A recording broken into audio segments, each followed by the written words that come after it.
right, welcome to Now This Is Podcasting. I'm your host, Connor, and I have my co-host, Jaden here. Yay! And then our awesome producer, McKinnon, who, big shout out to him. We got all this equipment. We have no idea how it works. And he spent a lot of time hooking us up, getting it all figured out. It's kind of a little janky setup now. We're hoping to get a little better as we go. But I think for our first try, we're doing all right. So big thank you to McKinnon for getting this set up. Yeah, maybe it was a fucking Rubik's Cube. You could figure it out, huh? I hate both of you. This is the worst day of my life. I'm not so smart when it doesn't have colored squares on it. Yeah, I can't figure it out. Shut your mouth. Shut your stupid mouth right now. So we're here today. We just want to get out our thoughts on TV shows, movies that are out, maybe some books we're reading. I don't know. I read books, so maybe we'll talk about that. Just general, entertainment that's out right now. That's kind of the goal here, and you guys can hear our thoughts and tell us how we're wrong later. I mean, or you could not. You could just fucking accept it. Or you could totally agree. Yeah. That'd be better. Great. You guys could not be dicks and just like our content. That'd be awesome. If you don't disagree, I will. I'll disagree. Yeah, that's what he's here for, mostly. Yeah. We could find anyone to produce, but we just need a thorn in our ass. So I think first we're going to go over the newest movie that's out right now. It's Mortal Kombat. I guess depending on when you're watching this, it might not be the newest movie out, but it just came out last weekend. People listen. I gotta stop you right there. You listen to a podcast? Yeah, it's you don't watch a podcast. Whatever. You can watch it if it's on YouTube. I assume I plan on getting a camera. It'll just be a still image. Just. Anyways, great. All right, so we're gonna talk about Mortal Kombat. The fucking movie stinks. This is directed by Simon McQuaid. I did a little research on him. He directed one movie before this. It's called Nighttime Economy. Oh, I bet you that's a banger. And you'd be surprised. I checked on IMDb to get some more information about it, and this is such a small movie that in the plot description, it literally was like, log in and be the first to make a comment. Like there is no description of this movie. I bet you fucking kicks ass on IMDb at all. And then I was like, okay, well, it's got to be like an indie movie. He's got to be like a up and coming director. So I was like, what's the budget on this? Could not find a budget anywhere. Fucking $4. There's very little evidence that this movie even exists. But apparently that's what he directed before Mortal Kombat. And then just going into Mortal Kombat, that movie had a $50 million budget, which is surprisingly low to me. I did not. I mean, after watching it, I assumed the budget was a little bit smaller than most major films. I didn't feel like they had a whole lot of CGI in there, even though the CGI that was in there was not bad by any means. That's why I was surprised by how low it was, because I was like, this looks good. Yeah. Like, there was not a lot of stuff that I was like, ugh. Well, I mean, I hate they this. also, they did the very first scene, which is the best part of the movie. I don't believe there was hardly any CGI in that. Yeah. Well, they nailed the blood. They nailed the CGI blood. Yes, yeah. Which is important for Mortal Kombat. That's movie. I mean, everything that they did was the most important parts of the movie, and they did it right. I mean, the fatalities were awesome. Fucking dude, spoilers, man. There's fatality in this movie? We're talking about. There's gonna be spoilers, people. But anyways, just to compare budget, the Snyder cut of Justice League was $70 million, and that movie was essentially already done. Like, all they did is they didn't do any pickup shots. They just redid visual effects. So it was essentially $70 million of visual effects, and that movie has a higher budget than Mortal Kombat did. So I imagine this movie will make its money back at least. Oh, I'm sure that it already has. It's going to be financially successful. 9.8 opening night, and then it made over 23 million in opening weekend. Not to mention how many people subscribed to HBO Max just to watch Mortal Kombat. So I imagine, even though it may not be critically successful, it will be financially successful. Yeah, I mean, critically, it's fucking terrible. I mean, it's what I expected. Yeah, I mean, I didn't expect anything. It is worse than what I expected. That fucking Cole Young character does not deserve to have a role in any film that I've ever seen in my life. That guy stunk.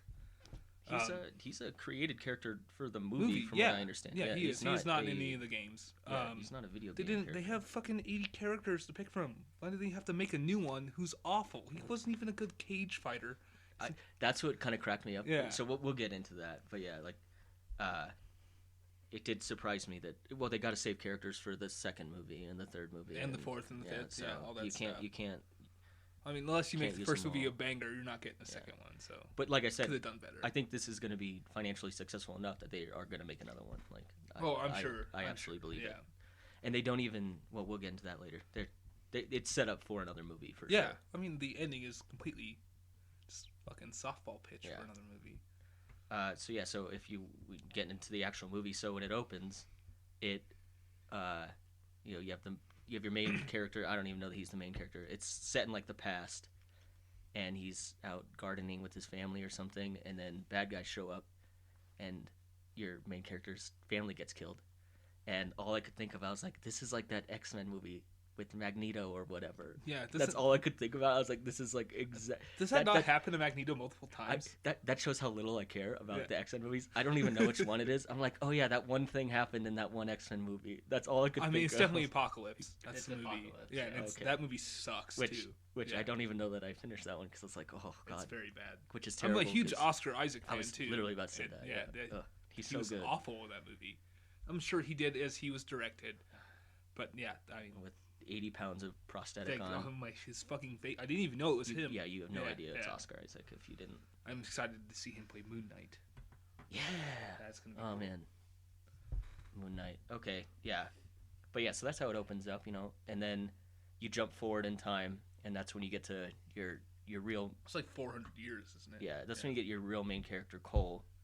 Cole Young. And he's a cage fighter who's lost it. You know, he doesn't have his mojo anymore.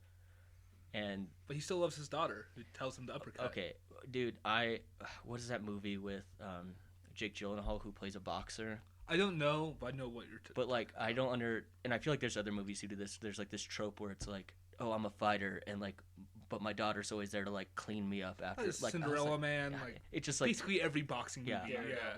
Yeah. Yeah, but it's a kid. And, it's like, why are you bringing your kid to these terribly violent cage matches? Like, I don't understand that. It's a big trope in like it seems like every fighting movie. It's like my daughter bandaged me up. I don't want my boy to see me all bloodied up. And the wife up. never wants to watch the movie Warrior. God, I can't watch my husband fight anymore. Like same shit. So as I thought, everything in this movie is pretty predictable. Like I was like, there's the daughter's gonna be like, she's like, don't tap. It's like, well, he knows not to tap. Like, but then the boy comes on screen, Kano. I fucking love that guy. Yeah, so that's a little bit later. Kano's all right. He's awesome. I thought him and who's it, Cabal. I thought their exchange is like Cabal, the most exciting. Fast guy with the iron lung. Yeah, I didn't like him. Oh, I thought they were like the two best parts of the movie. No, I liked the dude with the fucking hat. What's his name? See, that shows how I literally watched this like 2 days ago. Wow, something like that. Yeah. It's not Liu Kang. It's his buddy. So that's what makes this movie hard to track. I think if you're not a big Mortal Kombat fan, because everyone has like their introduction or whatever, but like I don't know these characters, and I think the movie relies on you needing to like know who they are. Yeah, and everyone knows who, like Liu Kang is. Everyone. Everybody. Yeah. Everybody on Earth knows who Liu Kang is. No. I barely know who Sub-Zero is. I think he's one of the most iconic. He is definitely. Him and Scorpion are the two most iconic. Those are the only two I know. Yeah. There's the dude with the 4 arms. Yeah, I don't know what his name is either. Oh, God. One of the he most was iconic. A bitch in the movie too. Yeah. Oh, speaking of Sub-Zero, so after Cole gets in his fight and he loses, and then they go out for ice cream, and then Jax saves them from Sub-Zero. But like right before that, Sub-Zero, you get introduced to him, and he's talking to like his master, is the guy in charge, who is, oh man, I wrote his name now. He plays the demon wizard guy. Shang Tsung. The guy from The Dark Knight. Dude. I'm very good at calculations. That guy. Oh my God. That's all I could think of. Yeah. Every time I see that guy's face, I just think of that one line. Because he's like, I'm gonna suck out your soul, and I need a chartered plane back to Hong Kong. That's like all I could think of. Like diplomatic immunity, your soul, and a chartered plane back to Hong Kong. I handled all their investments. Yeah. I was just waiting for someone to be like, that guy in the TV doesn't know what he's talking about. Like someone like the Joker. Like that's all I could think. Like he's supposed to be the sinister bad guy, and I was like, you're an accountant, dude. Yeah, no, he doesn't. I don't think that was a very good role choice. Not my favorite. Not my favorite. Like no. I think he's great in Dark Knight. But he's fantastic. Not a great. I didn't think he was a good bad guy. It took me a while to notice it was him because that fucking awful wig that he was wearing was kind of like throwing me off a little bit. Yeah. And then eventually I was like, oh, fucking. I know this guy. He's good at the calculations, man. Chin Han is his name. Yeah. I might be saying that wrong, but whatever, dude. It's fine. I'm sure his character is so important. But that is the first thing I thought. I was like, I'm good with calculations. I will tell you this right now. Molina has a dump truck attached to her body, and it is nice. I care about her. Molina is the one with the teeth. Oh yeah. Yeah, she's got a big old booty on her. I was a fan of that part. That's why you go to see these movies. That's exactly it, dude. To see some demon lady with vampire teeth with a good butt. So Jax saves them from Sub-Zero, and that's when you get into like your really good first like Mortal Kombat action scene, where he tells Cole to get out of there with his family. He's like, I'm gonna handle Sub-Zero, and he gets absolutely obliterated. I've been on 6 tours, motherfucker. He landed 1 kick before he said that. He said that, and I was like, dude, this guy has ice powers. Like, you're gonna box him? Like, no. And so that's when he, we're into spoilers. I don't know if you're listening, do you want to this... we can give our thoughts on the movie real quick, and then we can keep spoiling it. But I think if you're gonna go see this and you expect some kind of cerebral experience where you're like, wow, that movie like really made me I had to think, like you're not. No, but I don't think that anyone's expecting that. But you shouldn't have expected that. Like. It's the same. I think it's very close, if not the exact same concept when you go to see King Kong versus Godzilla. You can't expect the story to be great. They're not going to work very hard on that. And the budget's going to be mostly geared towards fighting and violence. Yeah, all the VFX shots and everything. They're not going to worry too much about the fucking story because that's not why people go to see that movie. Yeah. As far as I'm concerned, take Cole Young out of the fucking movie. Take Millie Bobby Brown out of King Kong. You don't need any of that stuff. Yeah, you don't need it. I think it's just if you want to see violence for the sake of violence and you're a big Mortal Kombat fan, I think it's a great movie. Yeah. It's just for you. But Kiefer said he loved it. Yeah, Kiefer's my brother for people who don't know. Yeah, he was raving about this movie online, and I disagreed with him. So yeah, me too. He tried telling me that he was like you fucking, because I said on his post or whatever. Yeah. And he was like, you like WandaVision, but you don't like this. I was like, oh, that's because WandaVision's fucking actually good. It's better, but I don't know. I can't wait to argue. We have more. Which is fine that you guys don't agree with me. We have more to say about that. Oh my gosh! But agree with you is such a mild term. So anyways, yeah. So if you just want to see it's a good like popcorn movie. If you don't mind gore, if you don't mind blood and violence, it's a good movie to just sit down. If you're already paying for HBO Max, sit down and watch the movie. That makes no sense to me. If you're already paying for the service that provides this movie for free to you, then you should watch it. Exactly. It's good. It's good enough to see it. I know you saw it in theaters, but I would not have seen this movie if it wasn't on HBO Max. And I just already have it, so I was like, I already saw it in theaters, knowing the fact that I was gonna be slightly disappointed with the movie. But I went and saw it in theaters because I miss going to see movies in theaters, and I want them to be back. I know for that to happen, I have to be a part of that. And going to see these movies, I don't have to pay for to see. For sure. Because I'm already paying for the subscription. But I want that experience. Yeah, no, and I get that. And I don't want them to go away. So you should, people out there, you should go see movies in movie theaters so we don't lose them. If you feel safe doing it, don't go. Over 150,000 Americans are employed. They do safety. You are only allowed to seat certain people. You're all 6 feet apart. I'm just saying, there are plenty of people I think are still cautious, so let's not. If you're scared of COVID, stay home. That's fine. Do whatever you feel is best. Yeah. But if you're a fan of movie theaters, you should support them. All right, so a little bit of a tangent there, but I think we would recommend this movie if you don't care about what you're watching. That's absolutely. Mostly what I think. Absolutely, yeah. If you're at home and you just fucking feel like doing nothing, turn this movie on. There is, so getting back to Sub-Zero fighting Jax, there's a really cool scene. This is where I was like, I thought the VFX were going to be sketchy in this movie, and the part where he pulls out the shotgun, he's about to blow Sub-Zero away, and he freezes like every shotgun pellet. That part was pretty cool. And I was like, okay, that's pretty sick. I was like, I should pay attention more to this, because again, I'm like at home, and it's so easy to get distracted. When you're just watching it from home. But I saw that and I was like, okay, this movie's like for real. Like with the VFX, I was like, these are good shots. The other thing that made me laugh, when Sub-Zero first shows up and he's like hurling ice at the truck that like Jax picks Cole and his family up in. Yeah, the Tahoe. Yeah. And I just imagine there's like 100 extras like chucking snowballs. Dude, that'd be the coolest job. It looks like real. Yeah. Like it looked really good, and I'm not sure if that's a VFX shot or if they like maybe froze some stuff.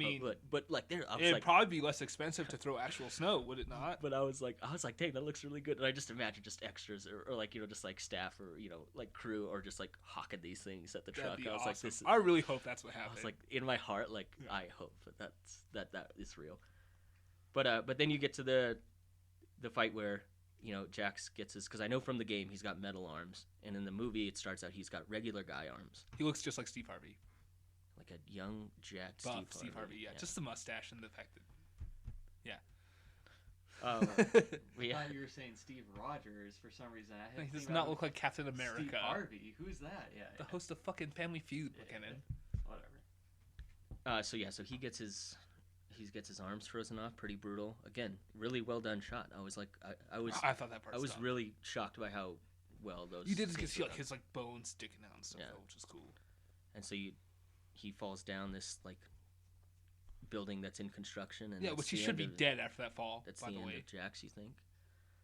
And then Cole gets given directions to go beat something Blade. Sonya Blade. He has to drop off his family for safety first. Yeah, and Sonya Blade was in the army with Jax. Doesn't specify what branch, but yeah. But they've been kind of tracking down all of these like Earth's heroes who are supposed to compete in Mortal Kombat, and they track down. That's how Cole gets tracked down because he has this mark that lets people know. It's the Mortal Kombat. It looks eerily similar to the Mortal Kombat logo. Symbol. Yeah, it's crazy. Yeah, like a fucking dragon. Uncanny how they managed that. Like they're very similar. It looks basically like a brand. Like they got burned with that symbol. It looks pretty fucking dumb, if you ask me. I think it is silly that's how they decided. Yeah, I thought it was pretty stupid. Everyone thinks they have a birthmark or something. I was born with this. Were they born with it, or is it Maybelline? But that's also. It's probably Maybelline. You get introduced to Sonya Blade, and then you get introduced to Kano, who is another. He's got the Mortal Kombat mark, and he's all chained up, and Sonya Blade's got him captive, and there's some back and forth. Which again, I think the movie. Kano is so funny, dude. I think the movie does a good job of like, let's get through the dialogue because no one gives a shit about this. Like, we need to have a fight. Like, I love Kano's dialogue every couple minutes. So they have a little bit of back and forth, and he's a real snarky, real rude guy. Fucking hilarious. And yeah, he plays his part well. And then that's when they send Reptile to go get him. Reptile, which I thought that was a great fight too. I thought he kind of sucked. Well, I especially loved the. I thought he would be like more like a human. Not like I thought he'd have like a character, not just be like a creature, like a CGI creature. That's fair. I get that. But he did look cool, and I thought the fight was cool. I like that Sonya threw the knife right in Kano's leg. Yeah, that was funny. Well, so Reptile is invisible, like he can kind of like cloak through this whole thing, and then they do a really cool move where they're like, "Get the flare," and Kano like stabs the flare into Reptile. Does that work? That way he can see him. Can you stab through a flare? I don't know the physical properties of a flare. Yeah. I also don't know the physical properties of a reptile. From another dimension. So I'm assuming that for the sake of the movie it works. Yeah. And it looks cool because it's just a neat little thing. Like how do you get around this guy who's invisible? It's like a pretty smart way to get around that. I mean, that or like a bucket of paint. Or yeah. Well, they weren't pretty classic. Yeah. And they had a flare. Why is there not going to be paint? Yeah. I mean, if you're in the paint department at a Lowe's, shout out. Go ahead and dump paint on Reptile, but if you have a flare available, that's what you do. And I thought that was a neat. I like something I wouldn't have thought of. I like it when you can have a screenplay that has like clever things in it like that. Yeah, like, absolutely. Put a flare on him and it's gonna light him up, and then you can track where he's at. I thought that was cool. But yeah, so our heroes end up defeating Reptile. Yeah, Kano rips his fucking heart out. I don't want to call Kano a hero, but yeah, he rips his heart out.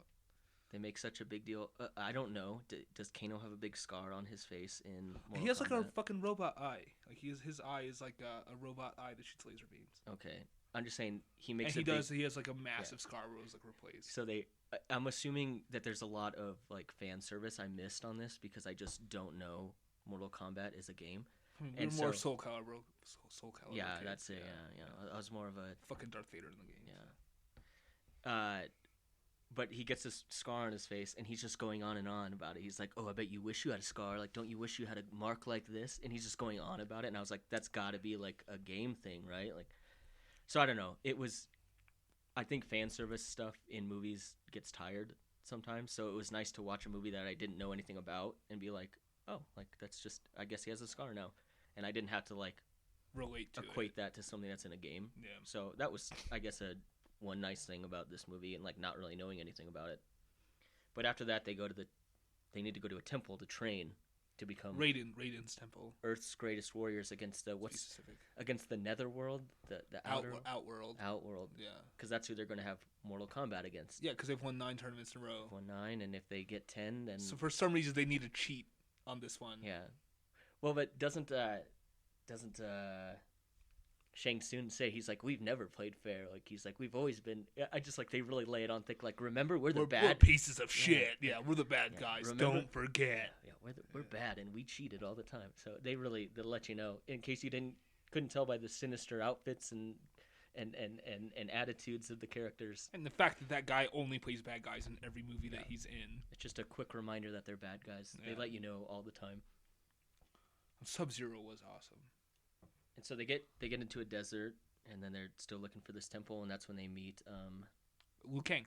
Yeah, Liu Kang shows up, and he's like, yeah, I've been looking for you guys. Who looks like he's about 13 years old, by the way. He's a child. Yeah, but he's obviously full. Like, he's Jack the Ripper, but he just has a child's face. Yeah. He does. Yeah, I don't really take him super serious as like a warrior, because he does. He looks like a kid. Child, yeah. He kicks some ass. I mean, no doubt he beats me up in real life, but I mean, the fucking actor. Yeah, he's I think I much could take better. him. Okay, well, you're big, dude. I'm small. So they get to Raiden's temple. Raiden. God damn. Yeah. Okay, see, that just shows, like, I just did not care about this movie. I watched it, and I was like, oh, man, I already don't know. See, and that's the other thing I was going to say. Raiden was my favorite character to play as, because he can teleport. I did want to bring up, every character seems to get, like, an introduction. So, like, when Sub-Zero goes up to Shang Tsung at the beginning, and he's like, go and get these guys, go and kill Earth's heroes, and he calls them by, like, his real name, and he's like, I'm Sub-Zero now. Yeah. Sub-Zero from the Mortal Kombat games. Yeah. Like, my name is Sub-Zero. It was like every character like had that, and like later on you get to Scorpion, and he's like, "Remember me? I'm Scorpion now." Yeah. It's like every character. But like, why the fuck? Where did he get the name Scorpion from? He's just like, "That's my name now because I've been to hell." I just thought fucking stupid. I just thought it was really funny. Like every character is like, "I'm this person," and I think it's really cool if you really love Mortal Kombat, and it's really weird dialogue. Kung Lao is my favorite. Yeah. The Mortal Kombat hat dude is what I googled. Gotcha. Kung Lao is awesome. He talks mad shit to Kano. They meet him at the temple. He is Liu Kang's foster brother, I guess would be the relationship. Yeah. But basically, like, they get to the temple, and this is like your big training montage part of the movie where... Yeah, with no 80s music, though, so it sucks. Your heroes you got introduced to originally, like Cole, and like Jax is there again, but he's got no arms. Oh yeah, he does. He's got like little baby arms, dude. C-3PO fucking arms on him. Yeah, and they're all there, and they're all getting their asses beat by like, trained Mortal Kombat warriors, and then eventually like they unlock their power. Like Kano gets his laser eye. What do they call that in that movie? They call the power. I don't know. His fucking chakra bond or something. You could give it any number of names. I think I don't know. His energy, dude, or whatever. Yeah. But Kano gets his eye blasting power because he wanted egg rolls really bad. Yeah, they were being a dick to him. They're like, you're like a fucking little rabbit, and he's just like, you don't know who the fuck I am. Like, dude, they've been beating your ass for 30 minutes. I don't think they care what you've done. But egg rolls is what unlocked his potential. Yeah. He was just mad they wouldn't pass him egg roll. This is Kung Lao. It's just the guy that won't do it, and he's awesome. He just basically calls him a bitch in front of everybody. Yeah, Kung Lao is with the cool hat. Yeah, he's got a hubcap on his fucking head. He's pretty sick. He's awesome. So then they're confronted again by our outer world, netherworld. God damn it! It's other world. Oh shit! I already forgot, dude. I had it earlier too. We're bad at this. It's outer world. Outer world. It's just not just outworld. Who gives a crap? Yeah. Otherwise, the bad guy place. They pop in. Because they want souls. Cabal convinces Kano to somehow take down Raiden's shield, which I guess is powered by. No. They show up. Raiden puts up the shield to get him out. Oh yeah, fair enough. And then when they're back in Outworld, that's when Cabal is like, "Hey man, oh yeah, Kano put me in this iron lung. He's a evil piece of shit. You'll love him." Which I think out of everyone, best character design is Cabal. He's cool. I fucking actually do not like him at all. Well, I don't. Your opinion doesn't matter. Dude. That's fine. I mean, yours doesn't either. But I just think his look is really cool. He does not look bad. I just did not like his portrayal of the character. But yeah, so there's a shield up, and he's like, I can get in. He's like, I know Kano, like, and so he gets Kano like all riled up, and like, or basically call him a bitch. All you have to do is call Kano a bitch. Yeah, and he like turns him, Yeah. And so then Kano lets him in, and then that's when you get your first like real big fight, because it's been like one-on-ones most of the movie now. Yeah. Okay. So like one thing that upset me about that, as the first big fight is like obviously the villains have like an advantage over the protagonists in this fight. But it's fucking Mortal Kombat, and not one motherfucker dies. Like, that's Kung Lao dies. He gets his soul sucked out of it. You're literally wrong about all that. Kung Lao chops that chick in half. I'm sorry. None of the protagonists die. As I'm saying, it's like these villains are supposed to be like these like lethal, like we give no shits, like we're gonna cheat and all this stuff, and yet they literally do not try and kill any of these people. Yeah, they just like toss them to the side, and King is like, I'm gonna put this giant hand on this bitch. There's even like a moment where Blade is about to be killed. Yeah, and it does. And the other chick is like, you're not worthy. It. Yeah. And Kano's like, oh, I don't give a shit who you are. And he doesn't even kill her. Yeah. Like, he has a fucking laser beam attached to his face. All he has to do is shoot her. Yeah, and of course she's going to come back and, like, wreck house. Like, you should have killed her. Like, you should just... If you're Mortal Kombat Lethal Warrior and you're a bad guy, just kill all the people. But, yeah, to your point earlier, this is the best death scene, I think, in the whole movie is when Kung Lao just murders that harpy bitch. I was, like, shocked. I was so cool. I was like, they're going to, like, fight for a minute. And she's, like, immediately dead. Yeah, and he just freaking buzzsaws her fucking face in half. That's the point. Okay, this is like my favorite part of the movie because he's the first one to say something like he's like flawless victory. Yeah, I was like, yeah, like from the game, I get it. But that's the first time it happens, which is just outstanding. Yeah, I mean, that part was awesome. It's so self-aware and so stupid. Which is like exactly what I want from a movie like this. Yeah, it does that. It delivered. Like I said, the action is great. I think the fights are all great. They're choreographed really well. I think they're all really cool. It's just a Mortal Kombat movie though. It's just a fight movie. Yeah. But anyway, so after that, that's Cole's like kind of lost his way. Yeah, he's like so they send him away. They're like, go back to your family because you're a crybaby. You don't have any powers. He's basically been a gigantic bitch this entire film, and now it's just kind of come to fruition. It's like, hey, since you're such a punk ass motherfucker, is that we have to like send you out of here because you're a little bitch. Raiden's like, I'm done with you. Just go be with your family. Also, he's using his cell phone in this ancient temple, and I want to know where the fuck they had chargers for his cell phone. Immediately pointed that out when I was watching the video. I was like, oh, thank goodness. I didn't even think about they have that. Outlets and chargers for this motherfucker's phone. Like he's been here a month. Ancient temple, yeah. I didn't even think about that. But whatever. I mean, silly little potholes are obviously bound to happen in movies like this. Which is like not even a plot hole. It's just a thing. Like, because it doesn't matter. His phone charger doesn't matter. I hate those channels or whatever that are like, everything wrong with this movie because of a tiny thing that doesn't matter. Okay, they're just fucking people making a thing. What's his name? Gorgonite or whatever. Dude, the Gorgonites. That's a small soldiers reference. That guy doesn't fucking look like that guy though. He looks about as good as the Gorgonites do. And that movie is awesome. So old. I love that movie so much. It's a great movie. It's got fucking Sam Witwicky's dad in it. Yeah, it does. That's the only guy I remember for some reason. I know him from Godzilla. Is he also in Godzilla? Which Godzilla movie is he in? The one with Matthew Broderick. Oh, the fucking 1998's when Godzilla's a lady and she has a bunch of babies. Let me spell it out for you. I want you to blow up the yes, sir.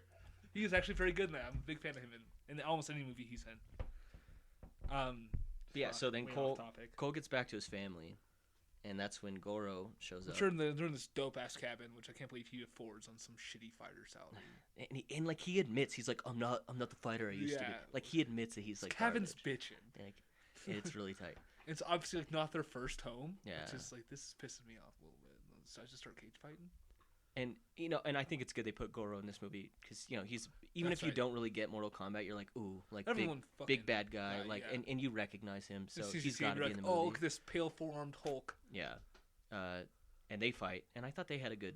I thought that was an okay fight. Like, I just felt like it's my least favorite of all of them. But I think so too because like I feel like Goro or Gorgonite, whatever his fucking name is like that's a big bad kind of guy. Like I want him to be in like one of the final fights, not just like a fight so this guy can unlock his shit. Like it's just a plot fight. Yeah. So that's where Cole unlocks his power, which is just like it's like an armor vest. It reminds me of the armor that Black Panther has. It's the same thing. Yeah, it's essentially so he like absorbs power and then I guess he brings it back. I've never even really seen him like. Well, no, because they foreshadowed it. Because remember, the daughter's like, "Your uppercut, use your uppercut, Dad." Oh, and then so he absorbs all the power, and then he's like uses uppercut, and all the power goes into his fist. And he gets those weird stick weapons and cuts the guy's hand off. Yeah, which was pretty cool. Yeah, that part was alright. But yeah, so the best part of that fight is when the wife just fucking jacks that dude up inside with the axe.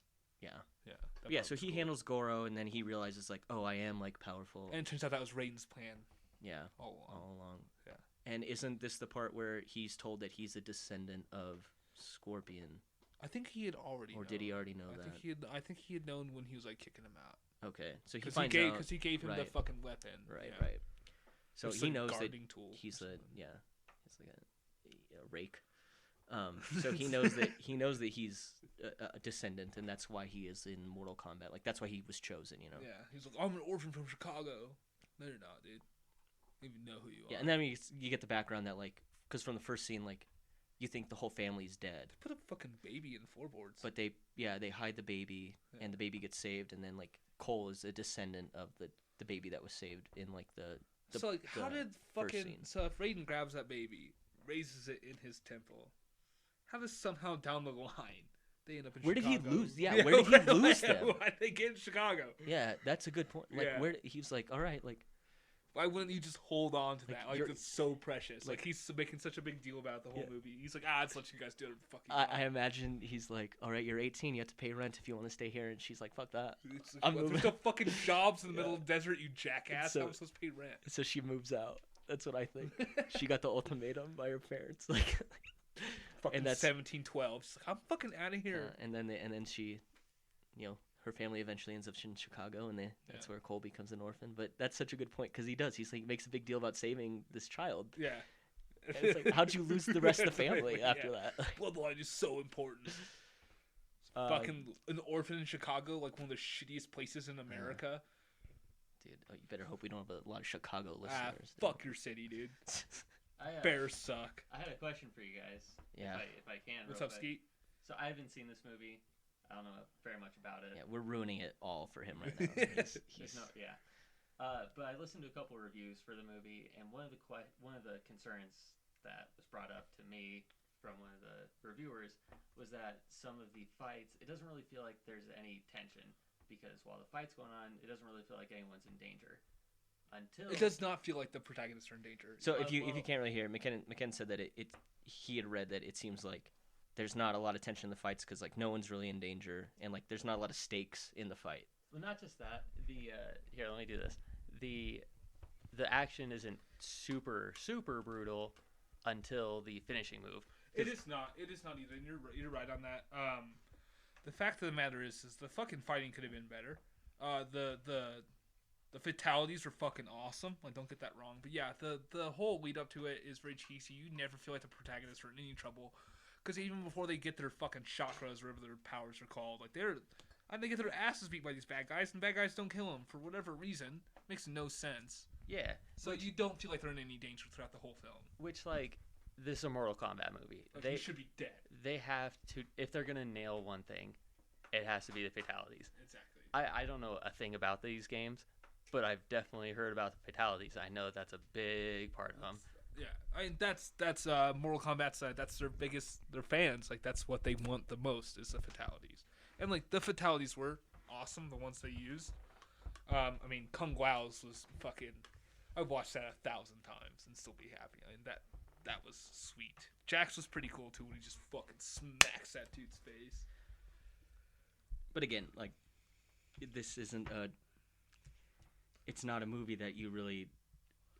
You have to know what you're going to watch. So you can't expect like. You shouldn't go into this worried about your main characters at all. Like, there shouldn't even be a fucking main character as far as I'm concerned. So Cole Young stinks. I get what you're saying, but I never expected the heroes you're supposed to be attached to be in danger anyways. And there's one that dies, and even still, I was like, he just got introduced and then he's killed. So it wasn't. Even like he was like my favorite one. I wish any other of the ones would have died. Yeah. He is actually the best one, and he dies. Kind of looks like an Asian version of you, to be honest. Wow, that's flattering. Yeah, he got a little bit more jacked up, you know. So now everyone's unlocked their powers. They go to. Not Sonya. Sonya has not unlocked her powers. Well, she kills. That is after the fact. Okay, well, I'm speeding through because. All right, okay. Sonya kills Kano and gets her powers. Yeah, right. Not like this movie again. Which is like laser fists. People fight and then someone dies and yeah. So Sonya gets her powers.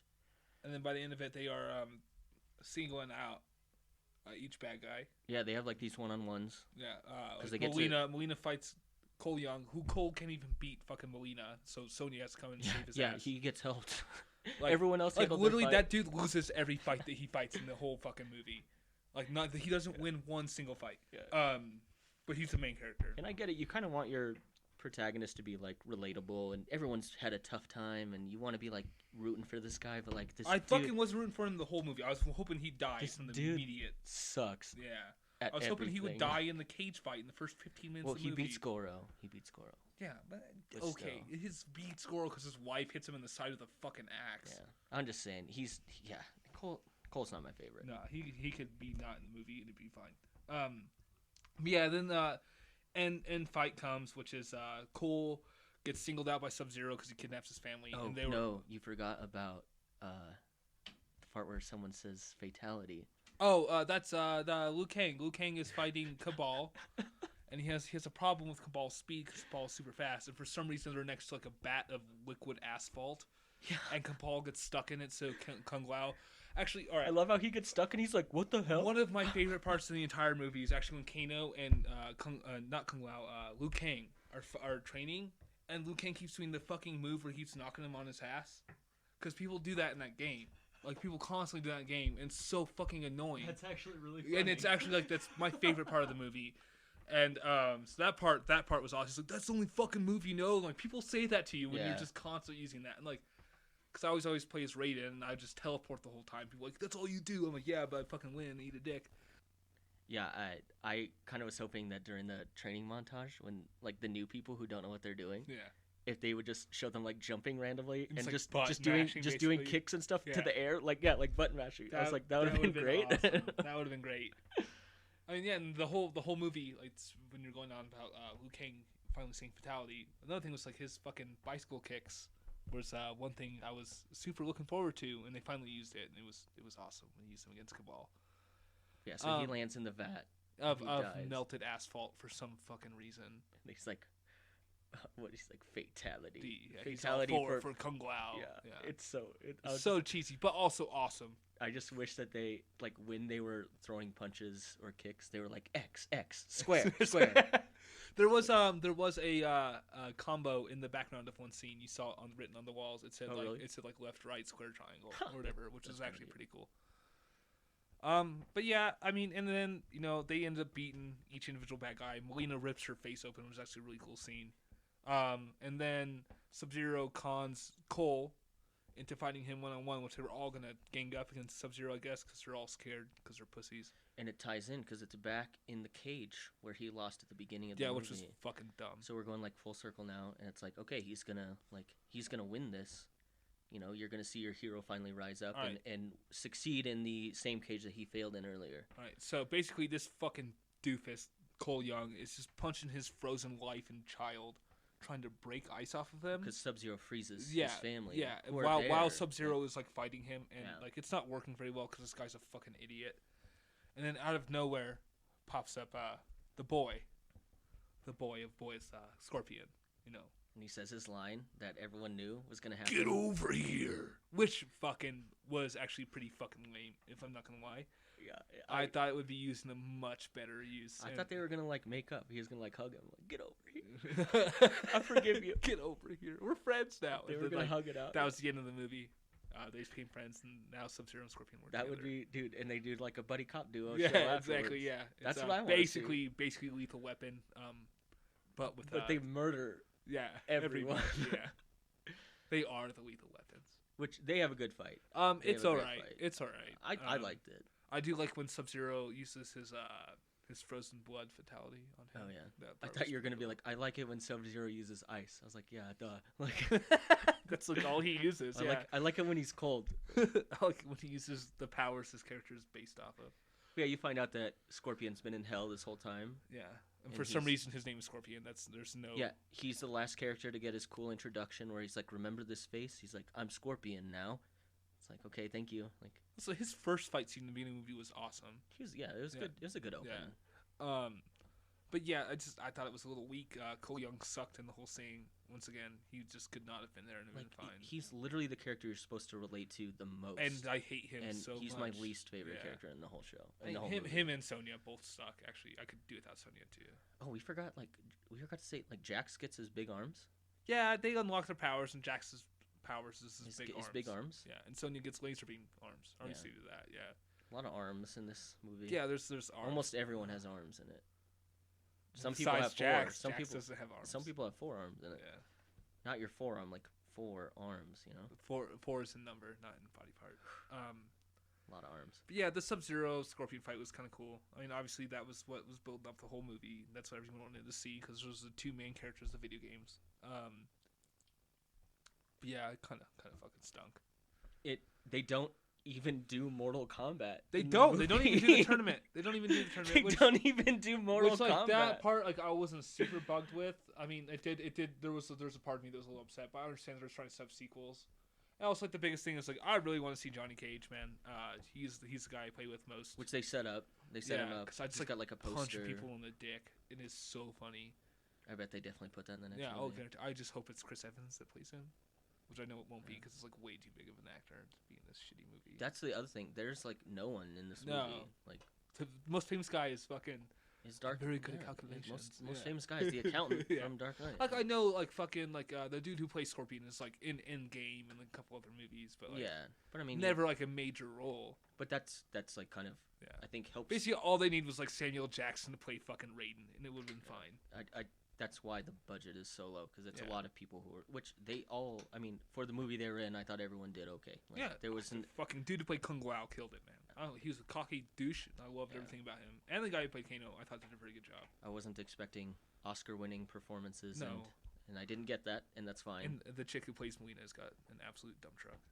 But end of Mortal Kombat. End review. In my notes I put it's fine.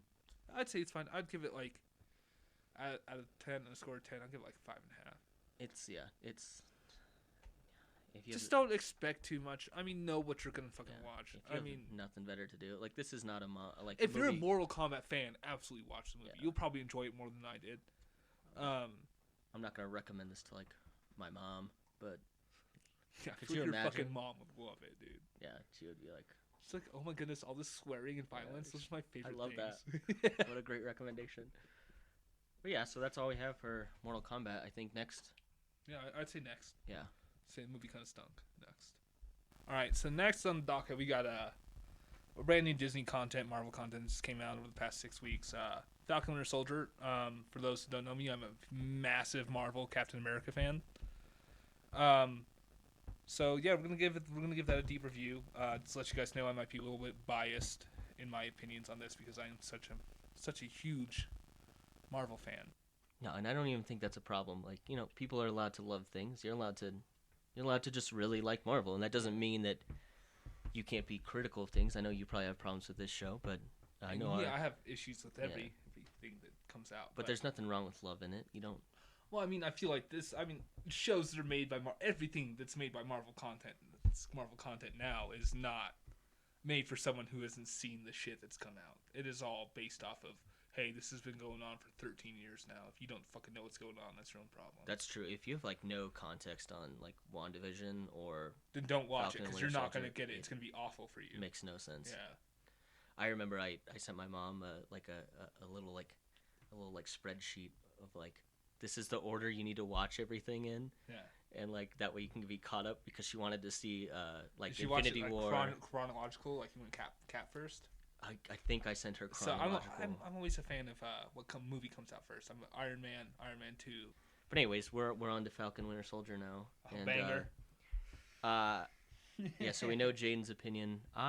It's not necessarily my opinion. I think it's okay. I would say it's a little bit better than okay. Every episode I was like, okay, that's not it, right? That's how I felt at the end of every episode. Not because of cliffhanger endings, but I just expected there to be more stuff. And that's my overall opinion of it. It's it's fine. I think is fine. It hits more of the Marvel beats that I like. That's why I watch Marvel. I want just a dumb superhero movie that's just really cool. And this hit more of those beats than WandaVision did for me. So, but it's still it's okay. I didn't love it. One major flaw that I saw. Let's get Skeeto's opinion. What's your overall opinion on this one? It's fine. It's whatever. I didn't end any episode feeling more attached to any of the characters. That's just me. I didn't feel like Not even John Walker. No, I mean, I think that he acted great. Tremendously, I thought Wyatt Russell. Oh yeah, fantastic. Yeah, I think that's something we unanimously agree on. Wyatt Russell, fucking hey bud. Bravo, if you dude. and if you haven't seen other stuff he's in, just a little plug real quick. He's in an episode of Black Mirror. It's the only episode of Black Mirror I've seen, and it's actually not it's bad. It's so good. Oh, he is? Yeah, he gets like an implant for like a video game that they're testing, and it's like a horror game, and so it's kind of like searches your mind and like comes up with like the thing you fear most. So they have like a spider with like a bully that he had in school or something like that. It's supposed to scare him anyways. Black Mirror always ends badly, so like bad things happen to him. Does. But then he's in another movie called Overlord, which is that the Nazi zombie movie? Yeah, it's more like it's more like Nazis testing on dead people and like they resurrect them. It's not really it's like fucking Nazi zombies. That's exactly what and it sounds like. It sounds silly as shit, but it is so good. And Wyatt Russell is excellent in it. Everyone, I think he's a fantastic actor, despite nepotism getting him in his roles. Dude, he's got the greatest genes. Goldie Hawn and his Kurt sister Russell. is freaking Kate Hudson. That's a babe. Amazing. But yeah, everyone should go see Overlord. It's really great. But it's on Netflix, isn't it? No, I don't think so. No. I guess it depends what country you're in. Because we have listeners. America. We have listeners worldwide. Yeah. Sorry, international show. Sorry, people. But let's no disrespect to Guatemala and the other countries that might be listening in. This show's fine. We'll get back to McKinnon's opinion. I didn't much care for the villain. That is my main takeaway right there. What, Carly? Is that she is the most boring character I've seen in a TV show probably since Ross Geller. I think Friends. that they wrote her terribly cliche. She's not interesting. You think Ross is the bad guy of Friends? I think he is the worst character in that show. Okay. I thought you meant he's the bad boring. guy. Yeah, I'm saying this. He's boring. I have no interest in him. Same thing with Carly. Like the flag smashers. The fuck them. The problem is Ross is supposed to be boring. He nailed it. He David actually Schwimmer's is pretty. good job. The later seasons, he kind of carries the show. But get whatever. But the problem is Carly is not supposed to be boring. I don't particularly like that actress. I don't think that she does a great job. So she plays almost the exact same role that she does in Han Solo. Or Han Solo. And Fitz Nest. Yeah, it's like. Did you guys watch the pitch meeting on Falcon Winter Soldier? I did. Yeah. Okay, so he brings up a very good point. It's like it's basically the same characters. Like, hey, it's this bad guy that you're supposed to be sympathetic for and all this stuff because of certain reasons. But I have zero reason to be sympathetic for her, and I do not understand why she's killing people. Yeah. Well, the problem is you can't just tell the audience this is who you need to be sympathetic for. The problem is you need to show the audience this is who you need to be sympathetic for, and there aren't exactly why I like John Walker. There aren't enough scenes with Carly being like affected by the snap, and we're just told like she feels a certain way about the world since the snap has happened. Yeah. But it's not enough to. There's a rule in movie making: show, don't tell. And it's not enough to just tell the audience this is how you're supposed to feel. You have to show them why. Yeah. And showing Carly bombing the U.S. Embassy. It doesn't give you any empathy towards her. That's not a relatable thing. Yeah. That's not enough for me. I don't think that she's the bad guy.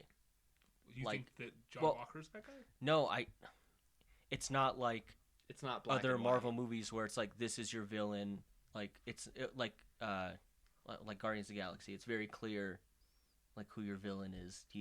Ronan is trying to murder planets. Yeah, it's very clear. Carly is murdering people. But she's a bad guy? But what I'm saying is like she has like a justification that makes sense to me. It's like they're talking about like how okay. So what I'm confused with that. Sorry to interrupt you, but how is her?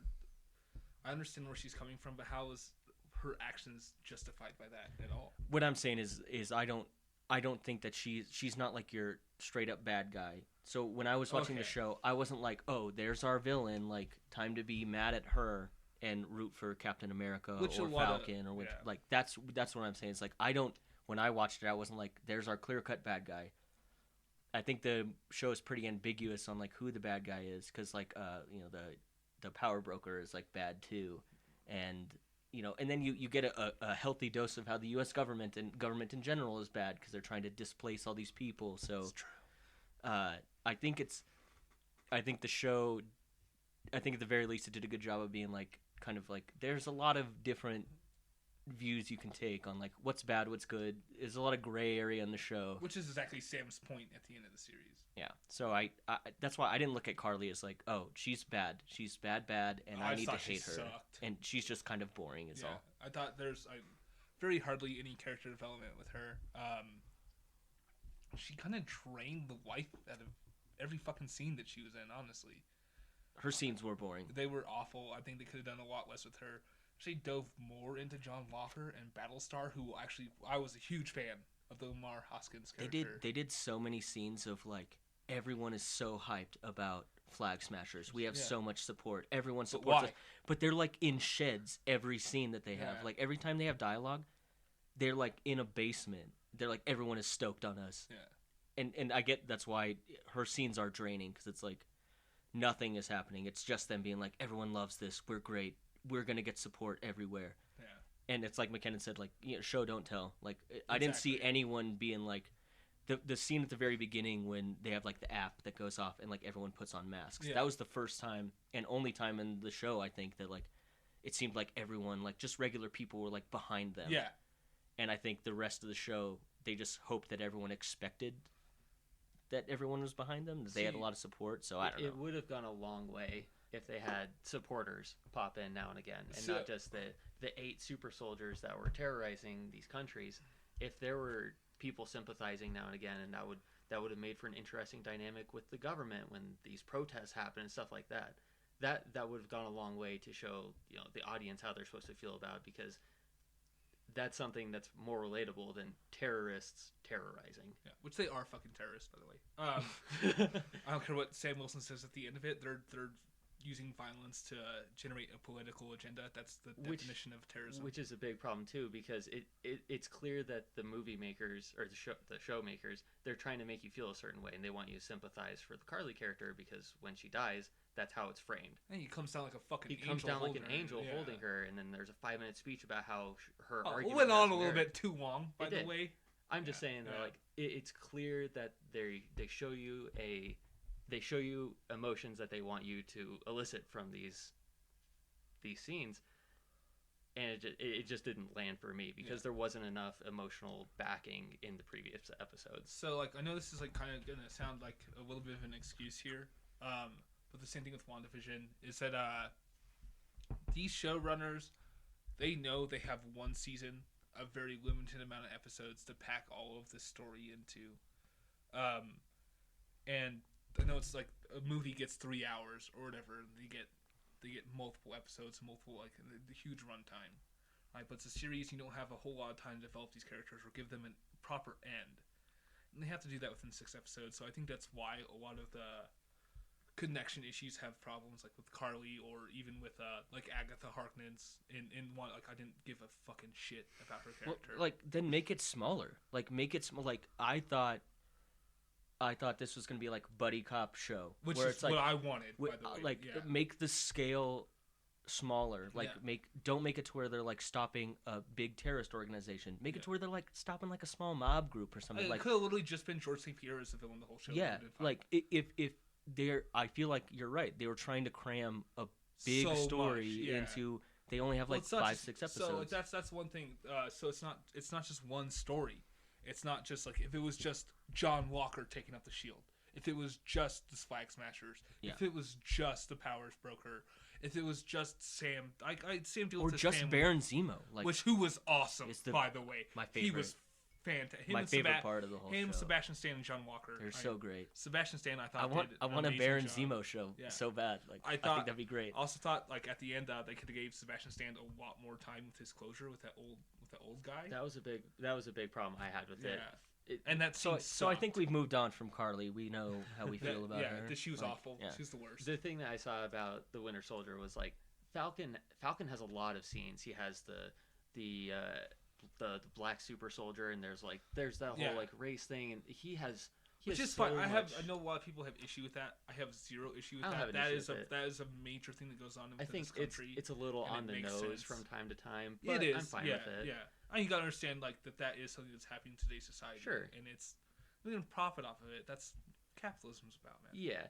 My point is that Falcon has so many scenes dedicated to him, and I think it's clear that he's more of the main character than Winter Soldier. Which I think Sebastian Stan is a way better actor than Anthony Mackie. Sure, I just wish that the Winter Soldier throughout the show kept with his story, because at the beginning he's seeing the therapist and everything. Yeah, he's got like the book of like wrongs that he's trying to do, and he's getting like you see him solve like one wrong. That 100% agree with you. And it would have been really cool if they like kept that up. And then there was the Wakanda episode where he's interacting with the people. That scene was awesome. Yeah, that was really cool. And by the end of the show, you get like a 2-minute scene where he comes clean to the older gentleman. And it's super unsatisfying. It is so unsatisfying. It's terribly unsatisfying. And that was maybe the part I had the biggest interest in the whole series. With him. The other thing I thought was funny is the title card at the very end of the show where it says Captain America and the whole time he's trying to not be the Winter Soldier anymore, and they don't give him that redemption. It didn't say Captain America and Bucky or White Wolf or whatever. White Wolf or something. That's so cool. Yeah. I would have loved that. I didn't even think about that. That would have been his whole really thing cool. Is to try a redemption arc away from the Winter Soldier. He's trying to not become the Winter Soldier and leave that behind him. And then they still stick him with it. So I hadn't even thought about that. That's such a good idea. I had a conversation with this dude on the internet, like comment section on the internet about this, and he was like, "Well, you know that part where they're training with the Shield together, or whatever." And he's like, "There's still a little bit of Winter Soldier left in me." I was like, "That's fine." I was like, "But if we're gonna give Sam this huge arc of him changing his identity, and like that's not even like the main like." But that's Bucky's fucking thing. Like, that's largely what Bucky's arc is about also. Yeah, it's putting the past in the past and becoming a new soldier in light of where you came from. Yeah, and he's not the Winter Soldier anymore because he's not frozen and just got woken up to do tasks. He's not a cyber. Yeah, I mean, it's literally like summertime during the series. Exactly. Like he's not even cold out. Let's call him the Summer Soldier. Yeah. Did you see that? Dude, I sent Jaden this picture. It was from like a Comic-Con, and it was this dude dressed up as the Summer Soldier. And he had like a wakeboard in his arm and like sunglasses on and like a tank top and like board shorts. It was so good. And a robot arm. Yeah, and a big robot arm. It's like the Summer Soldier. It was so good. That's sweet. So funny. So I actually feel like mine and your opinion, McKinnon, on the show is a lot closer than I thought it was going to be. Yeah. For one thing, so when you posted that thing on Facebook, and then remember when I said, like, I'll punch you? It banned me from commenting on anything for a day. Good. Because I said that. Like, I read your comment. I was like, I can't respond to him. Actually, like the points that he's making. So, a little backstory. I comment on Facebook, and I knew Jaden was going to see this, because it was I felt like it was a direct. It was basically for him. I basically outlined the stuff I didn't like about the show, the stuff that wasn't hitting for me. I didn't really care for the characters. Another problem I have with it is how it's filmed. I don't know a person on the planet that likes the shaky camera in the action scenes. I wish people would stop doing it. I didn't understand your point on that. I didn't really see the shaky camera too much. Maybe I'm not saying it wasn't occurring. I'm just saying that's not like so. Like, I'm a huge John Wick fan. Sure. Which the action scenes in the show remind me a lot of that. Okay. Not as obviously choreographed or as good. Like a fucking Mickey Mouse version of John Wick, which is exactly what it is. But that's more that's handheld cam, not shaky cam. Handheld is when it's literally a guy holding the camera, like that's handheld. Yeah. Which so you're gonna have some sway in your picture. Shaky cam is when you actively move. It's artificially shook. Yeah, or you digitally shake they were doing that. I'm not saying they did. And I do agree with McKinnon. There's a bit of shaky cam, and yeah, I agree with you. I can't stand shaky cam in any movie. I think handheld cam can be great. It makes action it's like worse I just didn't notice that, yeah. so maybe that's like I'm part of that audience that like just doesn't give. I'm sure that there's a ton of audience that doesn't look. Yeah, for it. I have the eyes where when I notice jarring. It, yeah. Like, the other thing is Dutch angles. Dutch angles trigger. Dutch angles suck. Dude. The very first Thor movie is filmed like 98% in Dutch angle, and it fucking stinks. What is it? Battlefield Earth. Yeah. That movie is almost entirely Dutch. That angles. movie's unwatchable. That's a horrible movie. It is incredible. Like I can't believe like whoever edited that movie must have been like, oh my god, like they must have just been panicking, like I'm gonna get fired. It's so bad. It is almost all Dutch angles, and it is so bad. John Travolta's premium in that movie, though. He's so good. John Travolta's premium in any movie. He's so over the top. Like before you could spell your name, oh my God. I was being trained. I have not seen this to conquer galaxies. It is. That movie's incredible, and like they. Oh my god. I recommend that to anyone. It's one of those like so bad it's good. Oh it's incredible movie. But yeah, just speaking of Dutch angles, I can't let that term come up without Did they do the shaky camera Earth. scene in they do the shaky camera part in the scene when Bucky and Sam are fighting John Walker. Is that part of I didn't. Which time don't they? The final fight where they Oh, you're fight each I other. think a little bit. So Well, I Because think that we should- is my hold on. favorite fight scene in the whole show. I think we should get Easily. back before we talk about them fighting him. We should give more context to why they're fighting him. So like, Oh, John Walker. so John Walker, we should talk about him. Like, I love his introduction. I also love that he's just like a guy. Like, they aren't like, this is our new super soldier with serum. They're like, he's just this incredibly decorated. By the way, very, very good to the comics because that's exactly what happens. And so I really like.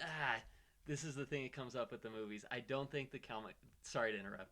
I don't think the comics should be looked at super closely when looking at a movie. No, it's not. It's not like cool, I'm not gonna and base like that's exactly yeah. that's all it is. I'm not gonna be like, yo, they didn't do this to the, like Thanos didn't get arrested and put in a helicopter. Yeah. Like, fuck this movie. Dude, But, like, that's when so weird that that's a comic. Yeah, Isn't there but a when they giant? do- There's like a giant dog that like tackles Thanos in that comic. It's so strange. He's the dog from Inhumans. He's awesome. But if they kept like obviously if they kept true to the comics and like Guardians of the Galaxy would look nothing like they do. Or... well, they do a callback to it at the end of the second one. That's what I'm saying. But Like yeah, callbacks you know, are fine. But yeah, that's what I'm saying. Yeah. It's like It's if you cool that they have if the you can opportunity put that to- in place in your show and you Yeah. can make it work, it's awesome. For sure. I do- This conversation comes up when people talk about Yeah. comics and Yeah. movies. And Like it's they're not separate. like it. Like yeah, Yeah. Batman's not wearing fucking Yeah. underwear on the outside of his pants. They're It's separate, fine, and it's dude. totally fine Yeah. because you should have it different for the movie because a movie is a completely different medium than a comic. Absolutely. It's cool that they have a character and a personality. Dude, I was waiting for someone to use the word medium to make us sound very smart. So thank you for adding that. in. You got it, dude. You're great, McKinnon. But no, it's. I don't know anything about the character in the comics. Is he close to the portrayal in the show? I'm not gonna lie, I don't know a lot. So either, but- I did not know until the show came out. I had done some research. So in the comics, he is the exact same thing happens. Is Cap gives up his shield. He's not like fucking old or anything like that. But he does give up his shield, and the government gives it to John Walker because of his basis in the military. He's an excellent soldier and all this stuff. They give him the mantle of Captain America. Yeah. He goes and he takes a super soldier serum to try to be more like him, and then he gets it stripped away from him. And it's literally like on point with it, and like So they kept pretty close. which to the is cool comics. because like a lot of the comic movies are cheesy. Comic books are even more cheesy, and for them to like keep in line with it and not make it fucking completely dumb, Yeah. I thought was awesome. That's Yeah. really good. Yeah. just about his character. I just like that he was just a guy. It wasn't like this is our new experiment who's like going to be the savior of America He's now. just a military guy who Just is a really dude. good. And Yeah. for knowing that when Bucky says, "Will you jump on a grenade?" he says, "I have 4 times." He's like, "This Dude. thing with my helmet. It's not something that I U.S. agent love- does. He yeah. puts his helmet on top of grenades and explodes. It's actually pretty cool. I love that. We'll call back Because there. that was like that's like the first episode or maybe the second episode. They save him on like top of the it is the second semi. episode. Yes. And dude, their banter, like all 4 of them, who's Battlestar. Lamar Hoskins. Yeah, Awesome. he's awesome great. character. They're Yeah. all 4 of them when they're in the back of that Humvee. They were great. Sam Wilson is easily my least favorite character out of the 4 of them. Which is strange. I agree with you so much. I don't think it has anything to do with Sam Wilson. I think that Anthony Mackie kind of fucking sucks. That's so funny to me because I thought what is U.S. agent's sidekick's name? Lamar Hoskins, Battlestar. I thought he was the most forgettable. Well, I really liked him. which Like, is fine I'm sure because he's he's- not like yeah. a main. I'm sure main he's. character, but- I can't remember. I'm sure he did a fine job acting or whatever. I think Yeah. his role in the show is completely minor, and he was basically just in the show to Yeah. die. I'm just talking about that one scene. I thought their banter was great. Their banter Yeah. was It- great. yeah, I remember that scene where he's talking about the helmet and everything. I was And like, they he's like, let yeah, you know actually, yeah, it's they let great. you know real early that like this John Walker guy, he's bad. He's bad news. He's not a bad guy. So that's my thing is they pull the string on him being a bad guy and they give you like remorse for him and you sympathize for him and they like, oh wait, but he's a dick. But like, oh wait, but he has reasons. It's a constant battle of whether I do I sympathize for this guy or do I hate him? And the whole That's show funny. That's funny to I me. love that. I knew about it. I knew he was gonna be bad, and I watched this. He's I not watched bad this at with the my end. girlfriend, and I was like, man, like I know he's gonna turn out to be bad, but I really don't want it to be bad. Like I really like him as Captain America. Like I thought he was. I did great. not like him as Captain America. Oh, I thought he at was all. great. I mean, No, I know that fucking Falcon's no. gonna get it, and I think it makes sense. But I was like, man, I don't want him to be bad. Like I really don't want him to be bad. I did not want him to be. I refused to call him Captain America the entire time. The subtitle said he was Captain America. I'd get pissed off. I just thought he about was it. great. That's interesting to me because the scenes with him, they always ended with like a certain musical cue to kind of make you feel like there's a little bit of a sinister thing going on. Yeah. In that that to me, that's a powerful thing that movie makers can use to like tell the audience subconsciously like this guy's up to no good, you know. Yeah. So whenever they ended a scene with John Walker and Falcon or whatever, and he's like, you know, you watch your back or whatever, like you better not step on my toes. They always ended it with like a certain musical cue that, you know, people have used for years to make you think dun dun dun dun or whatever, you know. Yeah, something like that. So it's interesting that you guys kind of came to a different conclusion. I heard those musical cues. And I knew he was going to be bad. I just didn't want it. So I don't think he's bad. I don't think that at all. Well, I mean, obviously he ends up being good, and so we can jump to that. I don't think he was bad at all the entire show. I think he made mistakes. He thought he was doing the right thing. Yeah, of course. I mean, he killed a guy. Yeah, okay, Captain America has killed fucking hundreds of guys. I know. They just didn't do it in front of people with cell phones. That's the only reason. Yeah. And that's exactly what people say on the internet, too. Yeah. Which is fine. I mean, that's totally, like, I mean, that's 100%. If that happened, like, that would be the reaction to it. It's like, hey, you fucked up. The situation is different, though. So, like, if that was Falcon and... But Falcon wouldn't kill him. You wouldn't kill him because the guy was down on his back. And he said, he was in checkmate. Yeah. There's nothing the other guy could do. And he just murdered him in cold blood. And that's the difference. Yeah. And if that was Steve Rogers, he would be like, you know, stay down, kid. Hey, I am super stoked for Veep to be playing Madam Hydra, though. That's awesome. How do you guys feel about we mentioned earlier, but the big fight between very Civil War-esque. Between Captain America, Winter Soldier, and Falcon. Big fan of that fight scene. I thought it was very Civil War-esque with the battle between Steve, Tony, and Bucky. I like that. I think the whole show did a good job of this, but they really show out that like Bucky's not just a guy with an arm. No, Bucky's like absolutely strong. Yeah. Like he's absolutely a super soldier. Yeah. And I think you lose that in the movies because everyone's super. Yeah. And so I think having Falcon there like really lets you know like, oh, he's like not. Falcon can't fight either. Let's get that out of the way right now. He is not on their level. Yeah. And so like Falcon's trying to take on Walker by himself for a little bit. It's his fucking wings. And he gets obliterated. Yeah. And I was like, okay, like cool. Like it's cool to see super people be super. Yeah. You know? And so I like that. And you know, then they finally team up and like you said, it's very Civil War-esque. It's very which I love. Big fan of that. The fight was awesome. I could have used more Bucky is my thing. I think the whole show could have used a little bit more Sebastian Stan. Just more Bucky. If I could have any notes about the show, it's that Sebastian Stan was terribly underused. Yeah. He is I think probably the best part of the show. I'm a huge fan of him. He's a great actor, and he had I want him to play Luke Skywalker. So bad. They could have done. It seemed like they tried to, and they could have done so much more with his story. Yeah. He's super complex. And I feel character. like in Captain America 4 and stuff like that, they're gonna. I feel like the fan reaction to like how because people fucking love him, and I feel like they are going to put him more into stuff. But that's the problem. They could have done that with this show, and the fact that they made a show and they. My big problem with shows and movies is when I see something and I'm like, man, I wish they did it this way. Why didn't they think of that? That's their job to think of that. How come I thought of that? And that's my problem with shows and movies when I see some action or like a choice. I'm like, man.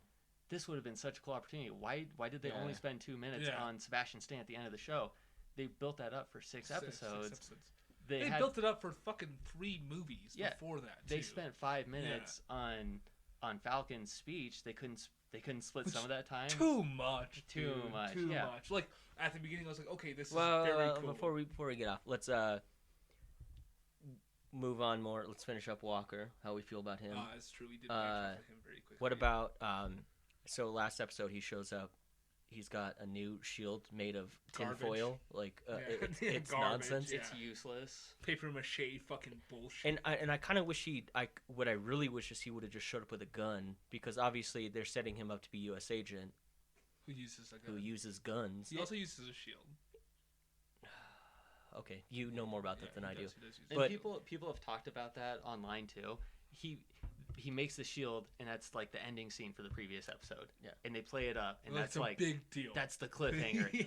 He throws it, and it gets crushed in like it's seconds. dented immediately.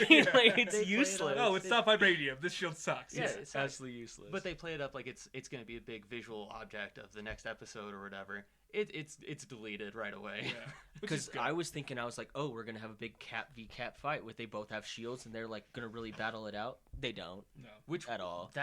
That's what I mean. Which like is that fine. would have been a really cool idea, and it sucks that idiots like us thought about it. Just take the shield out of the fucking situation. Let's take the shield out of the whole show. I hate the shield. I got big problems with that shield, with Captain America's shield.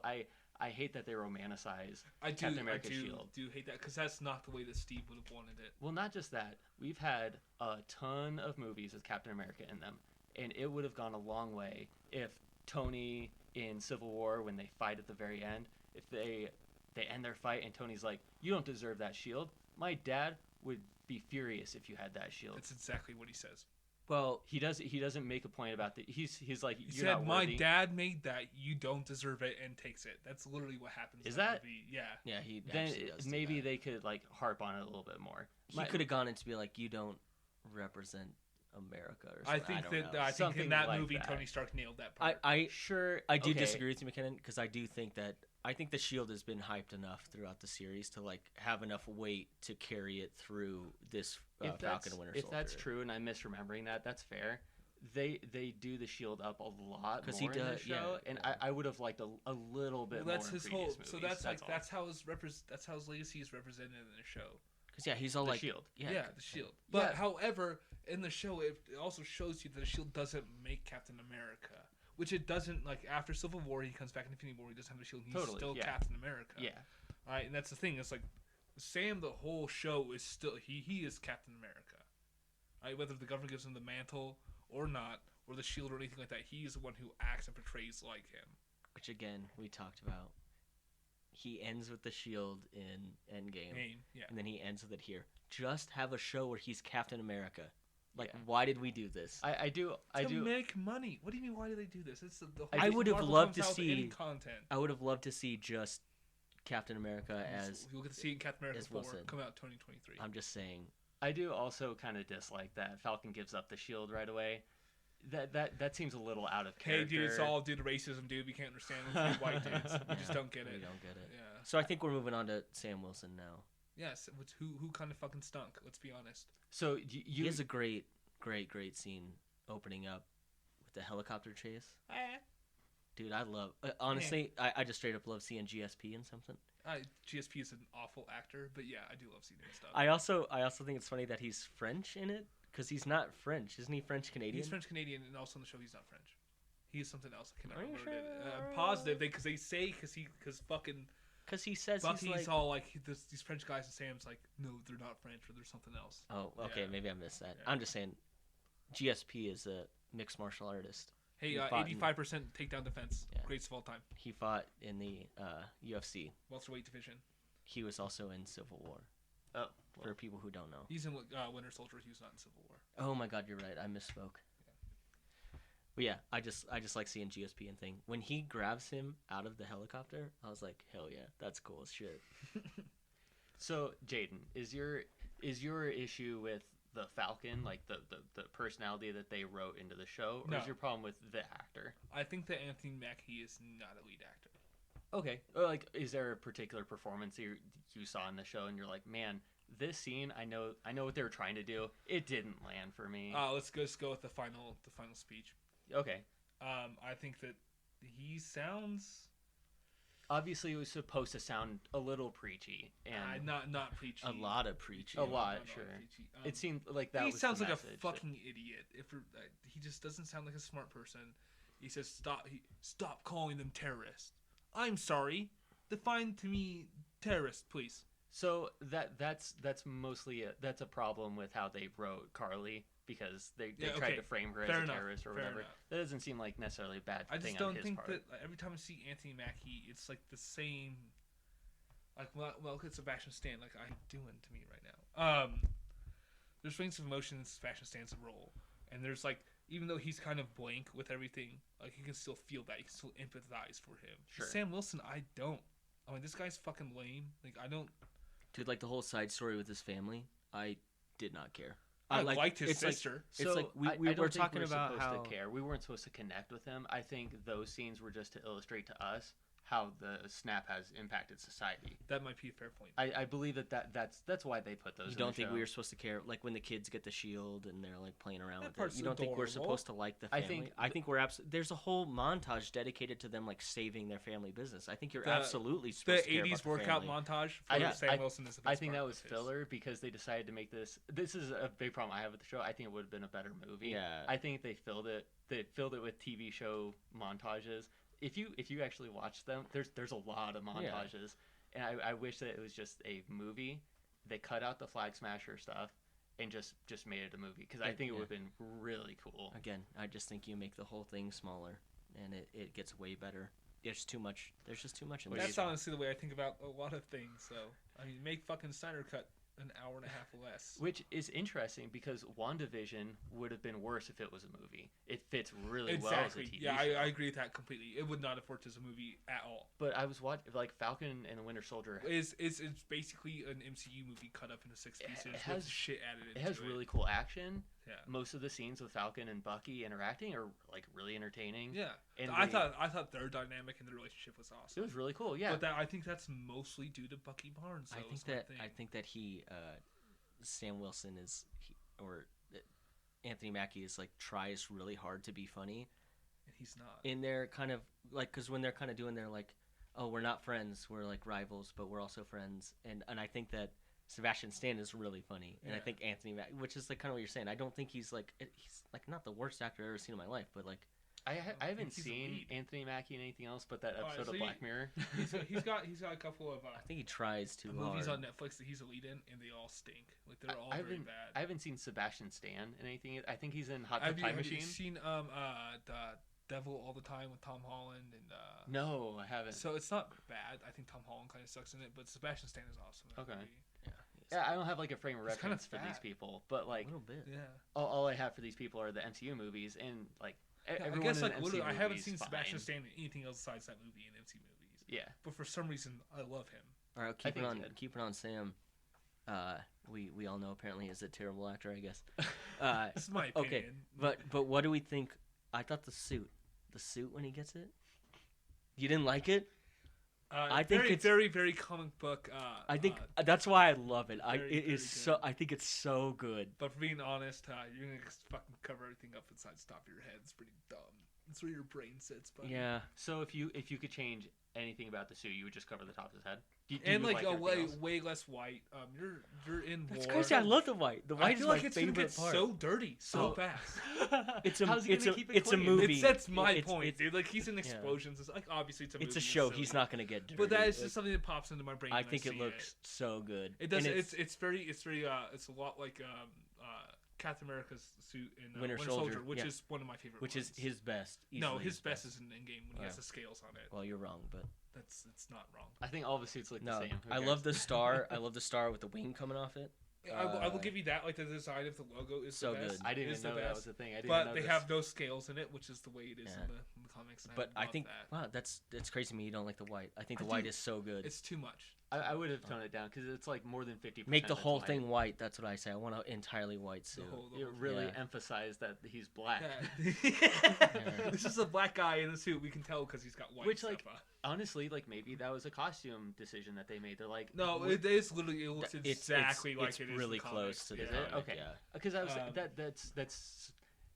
that could be something that is possible. Hey, one thing that bugged me though is that Sam Wilson said that I am Captain America.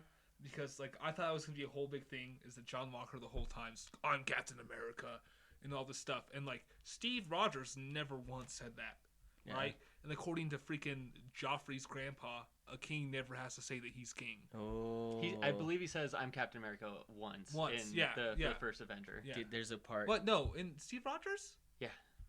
That may be I believe when they save people because first Avenger stinks too. Oh, it's bad. Yeah. I believe when he saves people for the first time from the bunker. People think that First Avenger is by far the best movie of Phase 1. I do not think it's even close to Iron Man. Iron Man's better. I think Iron Man is the only good movie in Phase 1. Yeah, I think the first Avenger stinks. I'm one of the few people that really, really likes the second Iron Man. Actually, so it's very... Iron Man 2 is not bad. Iron Man 3 is a banger. I love that. Oh my god! I hated that movie. The craziest thing I've ever heard. I hated that movie the first time I saw it. Me too. I'm and I the saw Mandarin. it again. But it's grown on me every time I watch it. The Mandarin I like sucks. It it's just like this is like the best Christmas movie I've Oh ever man, seen. it's so wild. That movie is so all over the place. It is. They do have the crazy. Mandarin coming out in Shang-Chi in the 10 Yeah, movies. hopefully which they looks very actually good. put the Mandarin in that one. No, he is. They've already shown him. Well, in they showed trailers. the Mandarin in the third Iron Man. It could not be. It could be just. It's an gonna be actor. Steve Trevor again. Don't hit the face. I'm an actor. So I think we wrapped up Sam Wilson. See, I would say think. yeah. I have say, mixed feelings on him. Me too. I'd say grade wise C plus maybe. Yeah, on Sam Wilson. I'd probably give him like a solid B. I Bucky think he's Barnes, fine. I'd give him an A. Yeah. Like, John Walker's an A plus. I don't. I mean, home run out of the park. I don't. Touchdown.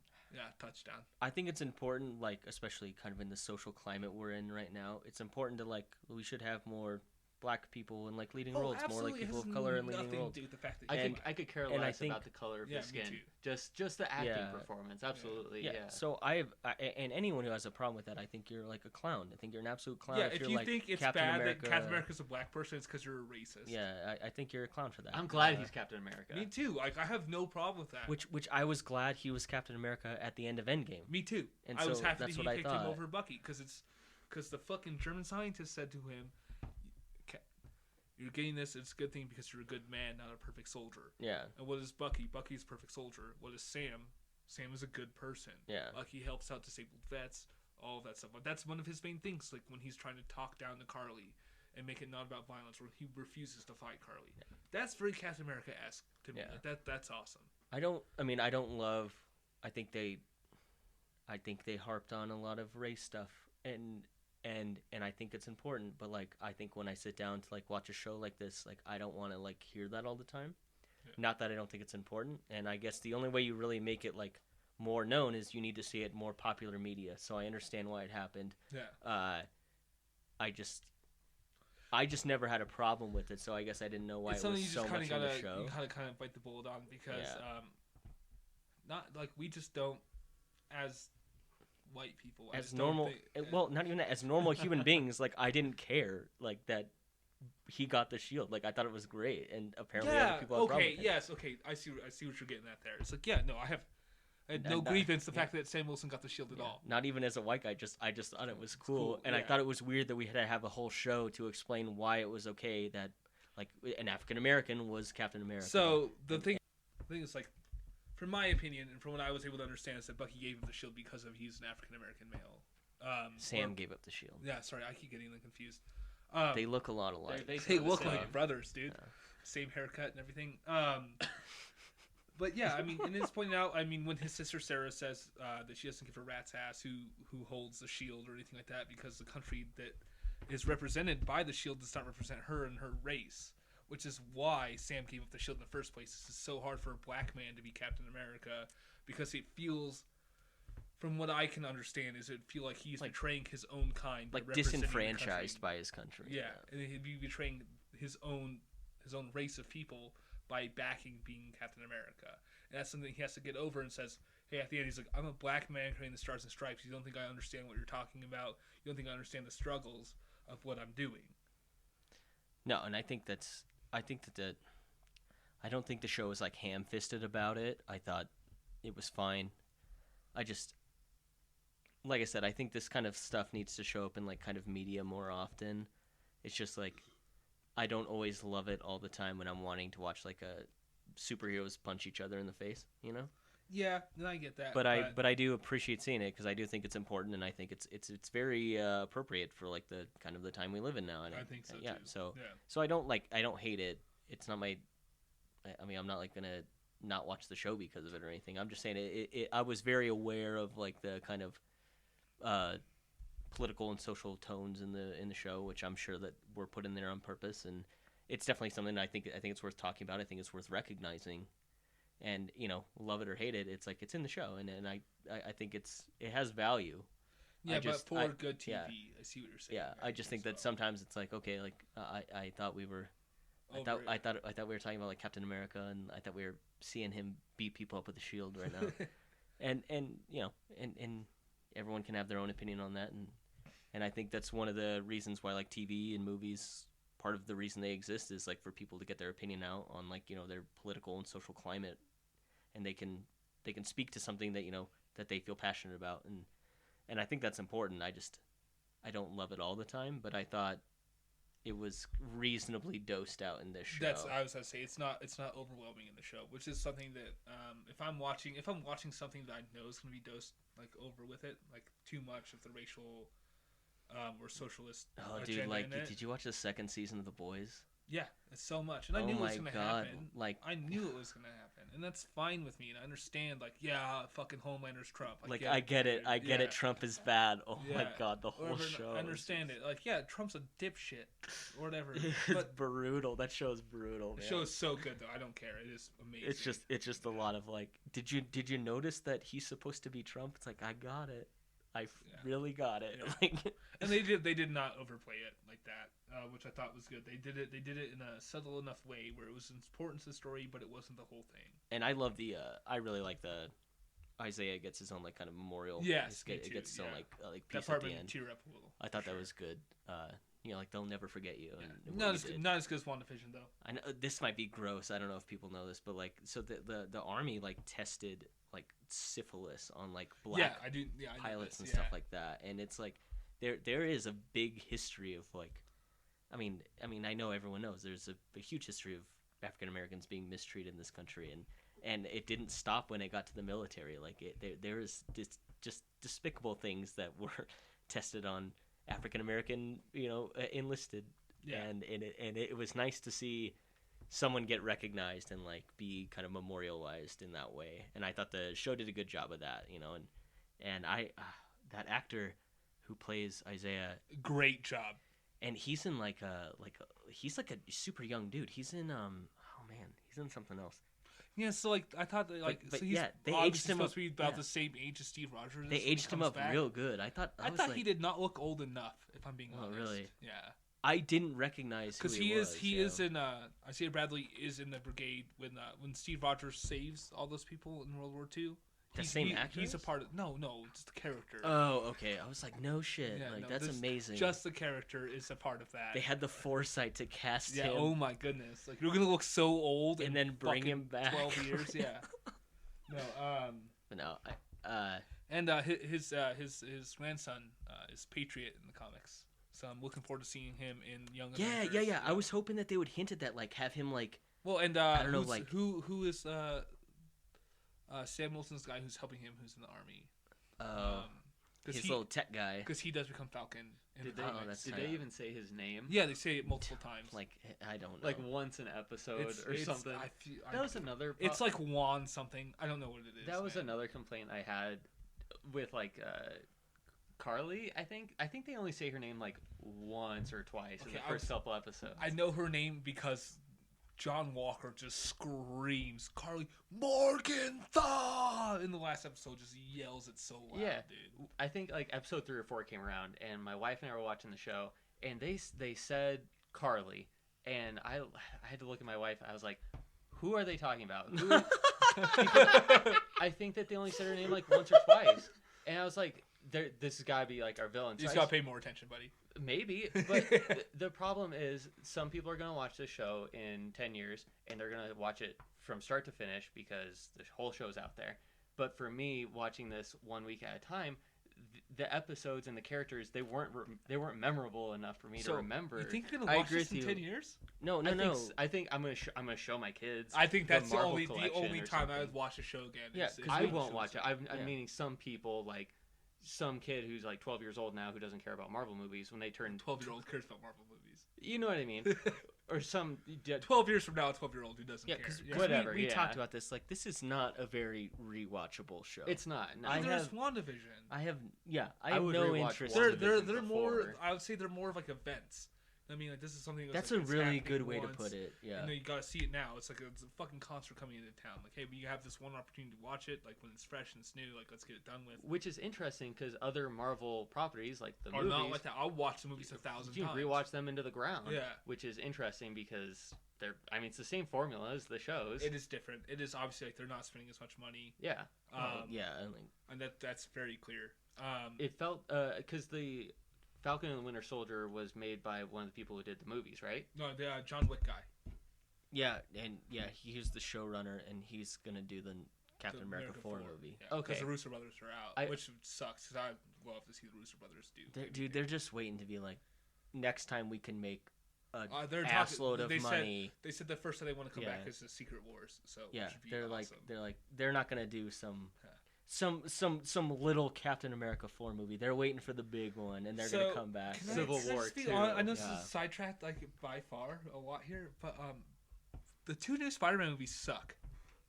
Well, that's a hot take. I don't care. Tom Holland's fine as Spider-Man, but they're just more of a stepping stones to other MCU movies instead of being their own films. That's a take for maybe we throw that in next time. I just popped my brain. I like that.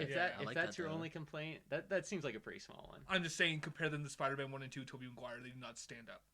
Whoa, that's a topic for sure. Okay. Yeah, I like this. Stay tuned for the next podcast where we bash the new Spider-Man. Where we talk trash about Tom Holland and how Zendaya sucks. We go off. All right. Kristen Dunst is better. She sucks too, but that's okay. So we didn't hit up like Bucky specifically, but we talked about him. I think like ad nauseum. I feel like we do I think as we best as we could. I think of all the main characters, we talked about everyone pretty much. I want to say as far as costumes, as far as suits go, amazing. I think U.S. Agent is awesome. I think they were actually all pretty good. Like, I mean, if you look at problem I had is when Bucky rips off his fucking sleeve before he dude, it's so funny. I was like, oh, it's just a perfect cut. It's so right funny. where he rips it off. Other than that, yeah, I thought the costumes were amazing. CGI was great. I love when he's like, it's black. Yeah, like it's the same thing, but it's black. It's black. It's like literally almost I'm exactly a huge fan like of that chick from so Seinfeld good. too, and I'm very happy that she's going to be in the MCU. So she was supposed to be debuted in Black Widow, so you should already have a little bit of background from her character before she gets in there. So it's a little bit weird when she kind of comes on screen. Yeah, she is very much out of nowhere. And it's like whoa, but you should already have some background to this character. Yeah, but because of coronavirus and that makes a lot of sense. Yeah. Because she's just thrown in there, kind of out of nowhere. And she's actually a massive part in the comic book. She's the one who creates the Thunderbolts, which is basically the Marvel Suicide Squad, who's led by U.S. Agent. Tight. Okay, I'm excited which I'm assuming will also have David Harbour in it. My real assumption is that they're hoping that this did well enough that this show did well enough that Falcon and Winter Soldier get their own movie and U.S. Agent gets his own show. Yeah, no, I think that that's what I think the goal was. U.S. Agent will be a part of the Thunderbolts. Which I would assume would be another Disney Plus show. Yeah, so I think you're going to get a show out of John Walker, and they've already got the movie going for Sam Wilson. Yeah. And Bucky Barnes. So I think that was the big. Just please more Bucky Barnes, please in the movie. He's easily the most compelling character. But I think I could go for Winter Soldier movie. I think I could go for that. I think he's popular enough. I think he's could get a huge fan favorite. I think people just love Sebastian Stan. I think this movie did a lot for him too. The show, yeah. Well, he was awesome in Winter Soldier. He was amazing in that movie. Steals the show. Yeah, he so does. Good. He's amazing. I mean, he's not bad in First Avenger too, which sucks. The movie is so bad. And you guys know how much I love Captain America. Like you are a big Captain massive America fan. Sellout, Maybe the biggest fan on earth. That movie stinks, dude. It's real weak. It is bad. I mean, I think it's and right. Peggy Carter. I think it does well enough. It does well enough for Phase. It's better than the first 2 Thors. I'll tell you that. It's a definite Phase 1 movie. Yeah. It is kind of crazy to see because I went back because I wanted to watch Endgame again, and I was like, well, I'm not gonna do it without context. I'll just watch it. And I was like, I guess I'll just watch every movie again. Because you can't. I skip around. And so 8 much. weeks later. And dude, Thor's brutal. It is so bad. His eyebrows look so terrible. Isn't that nuts? That's your complaint with that movie? That's my biggest complaint. It's with that movie. jarring. It is so. His bad. eyebrows. So his eyebrows are blonde in the that first movie. movie. They dyed it, and it just looks like his face looks like. Oh my god! I never noticed. Yeah, and then in Thor 2 and 3, they're just Chris Hemsworth's normal eyebrows, and he looks like a human being. Wow! And for people who think Natalie Portman is a problem, you're wrong. All right, Natalie Portman is a fantastic actress. She's terrible. I'm stoked for Love and Thunder. Me too. I am so stoked for her to be Thor. I am absolutely beyond excited. I've always felt like she's holding something back in her performances. I've never really been blown away. Attack of Clones. She's the only good part of the whole movie. All right, only good part when she's wearing that white tight onesie and she gets it. Yeah, I'm gonna beat you to death with something. All right, so I think I wanted to say one quick thing about Falcon and the Winter Soldier before we're done. Back on that, yeah. When at the very end of the show, when they show the title card and it says Captain America and the Winter Soldier, and I explained to my wife, I was like, oh, it doesn't say Falcon anymore. It says Captain America. Yeah. He like picked up the mantle, like that's it. Yeah. She looked at me. She's like, oh, that's kind of lame that he's Captain America now. I feel like they should have renamed him like Captain Falcon or something. So I had to explain to her that that's a Nintendo character. I said the same thing to Hannah. Black Falcon. Because she was like, "Oh, is he Captain Falcon now?" I was like Falcon Punch, and she was like, "What?" I was like, "Dude, that's like he's in Smash." Like, so I had to explain to her like, "Oh yeah, he does racing games and yeah." It's like he cannot be Captain Falcon. Right. Captain So Falcon. honest opinion, McKinnon. Out of 10, what would you give the score on that show? It's tough. Like a 6.5 or 7. It's above 5 though. It's above 5. Yeah, 6.5 for 7. I enjoyed it more than WandaVision. Okay, so I'd give WandaVision like an 8, which I'm a huge fan of. I understand people don't like it as much as me, totally, which is fine. And I understand what you like about it I would too. honestly be right on par with you in Falcon Winter Soldier. 6.5 or 7. Yeah. I think is a perfect score for that. Which sucks to me because the last thing I'll say about it, the action looked really good. It did. And I really wish that they just scrapped the show, got rid of a bunch of the elements that they didn't made need, more action. Made it about Zemo and the Zemo is Oh my god! Hold We on. didn't Before talk we about- go, we got to talk about Zemo. Let me finish this real quick. If they just made it about Zemo and U.S. Agent, made it about Bucky, Take out Flag Smashers. make it about Bucky and Falcon and their dynamic. I completely agree with you. Focus a little bit on what the world is like after the snap, and just make it like a clean 2-hour movie, and get rid of all the junk. That to me would have been the perfect form of this movie. And it would have gone a long way if they just did that. But that's that for me. No, you hit the nail on the head with how I believe, McKinnon. I think that even if they did do just a show basis, if they took out the Flag Smashers and made Zemo more of an antagonist, who we can now relate to more, based off his role in the show, I can relate to him way more now. Yeah, Zemo is he's the such a best good character. actor. However, So the good. last scene with him and Bucky fucking sucked. It's a very dramatic scene that they wanted just to have in the trailer. Completely unnecessary. And that's what I mean too. The show, the people making the show want you to feel a certain way when they do a scene like that. They have the music playing, they have the people acting a certain way. They want you to feel a certain way when you see Did these not performances. land for me. Did not land at all. Because the Complete previous miss. the previous stuff didn't build to these moments the way they want to. Yeah, they're like coking and joking. Like they almost seem like they're on like borderline buds with Zemo. And then at the end, he's like, "I'm pulling a gun on you." I was like, "What?" Like, I feel like Sebastian Stan, as the Winter Soldier, Bucky Barnes, becomes friends with everybody that he meets. He becomes friends with John Walker at the end of it. He becomes friends with Zemo immediately. Like, I feel like he's friends with Zemo before he goes to see him in prison. Like they've been pen pals. He's or just something. he's the Mandalorian. He just makes Yeah, friends exactly. everywhere he goes. He is. I never thought of that way, McKinnon. You just like blew my mind. Like Bucky Winter Barnes Soldier is the is the same Mandalorian. character. Yeah, that's amazing. I the can't believe I Mandalorian never- is literally just about a guy who goes places and makes best friends. Yeah. That's all it is. Yeah. Like, Which I love. I love everything about that. By the way, I love it. Yeah. I could watch just a Mandalorian show about Bucky Barnes. Like I could do that. that's yeah. Zemo's just Give him a little cute character. the guy who plays Zemo. I don't know his Daniel name. Bra. Okay, Bra, he's whatever. great. I have nothing bad to say. First major role, 2006, voicing White E. McQueen in a Disney Channel series. No way. Yeah. That's all right. a really weird start to your career. But he's just good. He's so good. He's way better in this than in Civil War. Also, like his There's roles. not very enough good. of him in Civil War. Yeah, Yeah. in Civil War, he's completely irrelevant to that movie. Not necessarily. I mean, he drives the plot, but I think he's important enough. Yeah, he does drive the plot, but it's behind the scenes too much. I think Which I think is I, the I think point. he sparks the plot. I get that. I Right, think fair enough. he's super underused, and he could have been more integral. I to the think plot. after seeing this, that's why I was like, wow, Zemo should have been a bigger part of Civil War. Yeah, because 'cause Zemo's so good in I'm this gonna show. rewatch That I They was also Civil War like, now. in Civil I feel War like- they gave him zero humor, which they gave him in the show, which He is a big part so of Marvel. good. Yeah, he's Marvel so is funny. like you need a touch of humor in everything you do. Everyone Marvel. has to make jokes. It sucks. I That's hate that's it. the way that Marvel comic books are written. But That's the way that that's why everything Age is of done. Ultron sucks because everyone in that movie's Age of making Ultron jokes. sucks because Joss Whedon directed that movie, I'm like, and he's the fucking. we can worst. get into that later. He is but, the worst. but yeah. So another character we didn't talk about is Peggy Carter. Sharon Carter. Sharon she Carter. sucks too. She sucks. She super sucks. The shipping container scene was awesome. Which is why I have almost. That was sorry to interrupt. That scene had horrible shaky cam, and I'm really surprised you liked that scene because I thought it was unwatchable. I had to close my eyes. I was like, this is disorienting. I can't pay attention to like when the hits land, the camera shakes, and it's incredibly distracting. But that's kind of like a tactic you use if you're gonna have shots of your actor in the scene instead of like a stunt double, like somebody who's trained to do combat scenes or whatever. Choreography.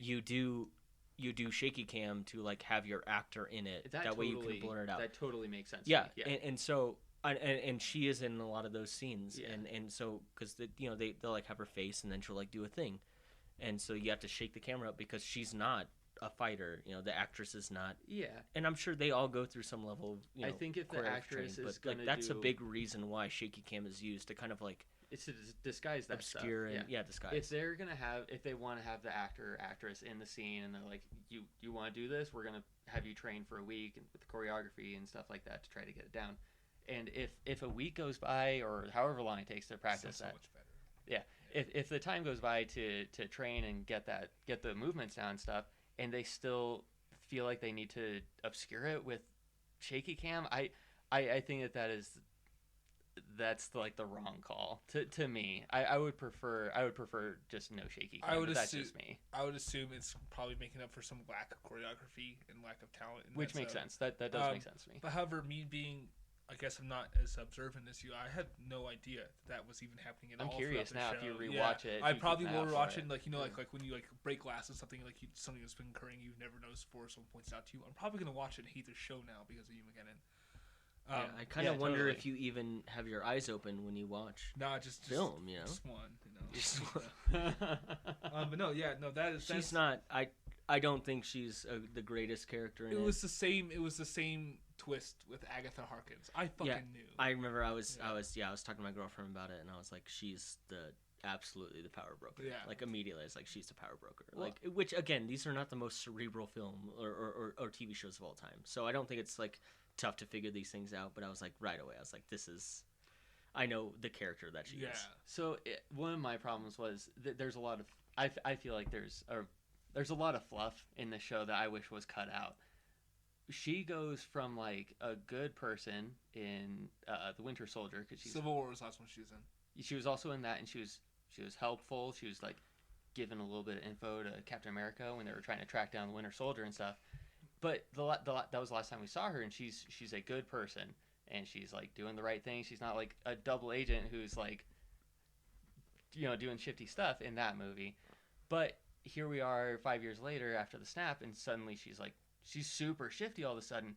And one of the, if I could call it fluff, one of the fluff scenes I would have liked to see would be about her development, like a little flashback, like a 5-minute thing where it shows like this was how crappy it was, and this is how she got to be to this like. It's like we said like I want to be shown, not told. Like because she does. She's like she's like you don't know how hard it was for me. Yeah, it's like it's you a don't brief get thing it. like that though. Quick flashback would have fixed it in 5 minutes instead it of would have gone a long 30-minute way. dialogue about her going back. I have no doubts that they didn't make mention of it, even a little bit for sure. But like a small flashback or something, because then by the no, you're correct, 100%. Because the flashback with Bucky was way more than him saying anything. Yeah. No, you're 100% correct. But then by the end, when she gets like accepted back into the U.S. and she's like on the phone, and they're like, "We got some work to do now." It's like we're gonna do all kinds of secret shit. Yeah, like, she's gone like a full on like she's a bad guy now. Yeah, well, because she's gonna be one of the main antagonists in Armor Wars. Right. That's what that's setting up. And it seemed like they were trying to start that with this show, but developing her a little bit more in the show would have gone a long way. Which all it took, which you're correct, is a 2-minute flashback. It would have been way better. And you're 100% correct on that, McKinnon. Why don't you direct these shows? Dude, I mean, you could do way better. I mean, you could just like let them finish their project and just go and they're like, okay, like here's where you can make some. Can I read the script before you finish that? Not even read the script, just watch. just like let me sit down and watch your finished project, and I'll tell you where you can fix things. I do on that topic. I do wonder about the process of it because they have a time limit. They have to rush things out. Absolutely, but people joke about that. They're like, they had to run this past 100 people before they put this in the movie. Why did they do that? How come they didn't notice that? Did you guys watch Gemini Man? Yeah. All right, so at the end, just to your point, there's a scene where he looks like a fucking video game character, Oh, you mean all the scenes? Well, Yeah. okay, but at the very end, it is the worst. It's the the worst of or them. whatever. I'm like, did nobody saw this coming? Well, part of that is they ran. That's like the first movie to run. Yeah, and at it's like a higher frame per second than like any It's an other movie that's impossible ever frame rate. released. But this And is so, not during a fight scene. But The whole I think it's the movie's whole filmed movie. like I think that, the whole yeah. movie is filmed at a higher frame Yeah. rate, and so Which it's, was a horrible idea. everyone complained about it. Everyone It was like, wasn't this a whole bad movie. It was just visually, people were like, "This is like unwatchable." Like it's the frame rate's too high. Like Fight scenes were cool. The fight scenes had fighting going on. I wouldn't say there was anything remarkable. I about hope it. that Not- the fight nothing- scenes had fight Nothing scenes remarkable. going on. Nothing about like the scene where he's like chasing a motorcycle and he was like uses his motorcycle as a weapon. Or like, okay, that's pretty cool. That was in the I thought that was the trailer. worst. I thought that was the worst part of the movie because the motorcycle didn't have any physics. It just whipped out. It was a little weird. Like I thought it was dumb, but I thought the Yeah. whole movie was gonna kind of be like that, and then it wasn't. You guys ever check out Corridor Crew? Absolutely. Yeah, No, I they have have no a. idea It's a what you're great channel on YouTube. They They go review over. visual effects Yeah. and like They're all- dissect them. They're all visual effects artists. Anyone listening now should also check out Corridor Crew if you have any interest in YouTube.com/corridor HTTP. crew. But yeah, Probably. you should That's- check them out if I you have any. no idea if that's the link. If you have any interest in like visual effects or like kind of breaking down it, they do a really good job. They're all visual effects artists. They do a great job, and they talk about that scene in Gemini Man where they flip the physics of the bike is just completely off, and it takes you out of the scene like altogether because you're like it doesn't things I don't care 'cause move it's that Will way. Smith. No, I'm kidding. But that I'm assuming that's what the producers and directors like. Yeah. They was like, who gives a shit? But It's we're Will getting Smith. way off. I think we're done With with. Falcon and Soldier, I'd say it's I wrap. think we're done. I think we can We give kind our. of gave it a 6.5, right? I think it's 6.5. Connor, I'd what did say you think? 7. I'd be low. I think okay. So part of the reason why I would give a show or a movie a good rating is like its rewatchability. Like I don't really care Okay. to see this again. Like this is like a 5-6. Like for me, I like, would say it's a 5. That's not a bad rating on it. it's fine. I Would you rewatch Game of Thrones? I think I could. Would you rewatch Game of Thrones? I was just about to ask that Dude, too. okay. The thing is like I usually rewatch it once a year. So Like- you absolutely That's- would rewatch. No, That's I'm a saying- that is freaking very lot. frequent. I'm Yeah. saying I rewatch it like once or twice a year. Like I Once or really do. twice? That is a lot. No, of but rewatching. what I'm saying is I haven't watched it since the finale came out. That's how Oh, so you would watch it once or twice while it before was coming out. Yeah. So It's fair. I um, don't think I'll ever watch a show more than once until it's finished. no, Interesting. Okay. dude, before every new season came out, I rewatched the series. Okay, I- actually, fair enough. I would do that. I've done that with books. Every time a new Yeah. book comes out, I'll start Same the thing. series at the beginning Have you just guys to read- refresh. But ever since the finale of Game of Thrones came out, I haven't watched it again. And I've watched Wild Bastards like probably 1,000 times. I'm gonna mention. I'm just gonna be honest right now. I'm gonna bring up Hannah a lot. Hannah's my girlfriend. For people who don't she's know, awesome. So Hannah and I, we bring it up every once in a while. We'll be like, "Do you want to watch Game of Thrones?" I'm like, no. You know, next year. And I used to really want to watch Game of Thrones. You know, like, next year, freaking Targaryen prequel comes out. Which I am so excited. It's whatever. I don't know. But so, but anyways, to get back to my rating, part of the way do I want to watch this again? Like, no, I don't really want to watch it again because I think honestly, like, if they had just made a Captain America 4, Yeah. if it was, so you're saying it would have been the same difference. Do you like my idea of just making this a movie and trimming out a lot I of that completely stuff? agree with that on this. 100%. I like the idea of it being a show still. Sure. I just like the idea of it being smaller. I hate that every superhero movie has to stop some kind of epic event. I would like a superhero movie where it's just like let's stop some low-level crime for once. Like you were actually This- a friendly neighborhood Spider-Man. Yeah. This How movie, crazy would that be? this movie felt very low scale to me. I did not think so. I think it The was Flag terrorists. Smashers are trying to kill like every congressman that ever lived. Their goal is large, but it came down to stopping them driving away with 2 cars of hostages. I guess That's just a fair point. but they make it so epic and they try to make it so big and there's so much effects and there's all these fights and it imagine doesn't feel small. What I would like is like kind of like a movie Like, kind of like where's John Wick. Thor if Like- this is happening? Like John Wick feels small, but it's Those movies insane. are great. But it's insane action, and those movies feel like they're very enclosed and small. It's like a tiny community of assassins that are the fighting entire each universe created behind Yeah. that movie is amazing. I guess I would ask, like, imagine if it wasn't built up and the score wasn't playing during the finale and the boss fight and everything like that. Imagine if it was toned down to feel lower scale. I don't think it would hit as well. I think you can have I don't think the I'm sure score or anything is the problem. I think you can have a great small scale show. When they're filming that, they're like I've been saying, they're trying to make you feel a certain way, and it's the finale of their show, and they want it to feel epic. And I wonder if they didn't do that, I'm sure a lot of people wouldn't care for the ending even less than they do now if it felt very minor. Yeah, well, you were asking my opinion, and my opinion is that if this show was smaller, certainly, yeah. If it was like, let's take out some like just little crime lords, let's like kind of I'm not saying like Daredevil scale or like Jessica Jones scale, like maybe a little bit bigger than that. But I just think I would have liked it better if it wasn't such. I think it's bloated. Okay. And I think you guys talked about like Bucky. You miss out on a lot of Bucky because we're doing all this other stuff, and I think that if the show is toned down more and you really get like the buddy cop feel, I think that's what I really wanted out of this show. And so for me, it's like a 5 or 6 because like I don't want to watch this again. Like I feel like if I had skipped this and gone like to the next movie, I would have been fine. And that's why I think like this show doesn't have a lot of value because like I feel like if I just watched the movies, I'd be fine. So I would ask part 2 of that. Where do you view it in relation to WandaVision? Did you like this more? I like this more mostly because like I said earlier, I think it hits the beats of like Marvel stuff. So I go to Marvel stuff expecting something. This is closer to what you expect. And so it hit the beats that I don't watch Marvel to be like, oh, I want to watch what is that movie? 2001 Space Odyssey. Okay. Like I'm not trying to have like an insane cerebral experience. I'm not trying to like think about it. I just want to watch something that's like action packed, you know? And I think this hit more of those beats for me, and WandaVision did not. Okay. Yeah, I say I would agree that this felt more Marvel than WandaVision. For sure. Also, and that's why which is exactly why I like WandaVision so which much. is fair, which is totally fair. And I think that's But real quick, back to your thing about rewatchability on what makes the show good or not. I will never rewatch Breaking Bad. I've rewatched that show so many times. I believe the greatest television to ever come out. Dude, before El Camino came out, I rewatched the whole thing. That fucking sucked. You know, I don't. Jane's full hot takes tonight. But, oh my god. But what I'm saying is like I think Breaking Bad is a 9.9 out of 10. I have tried to rewatch the show and I cannot.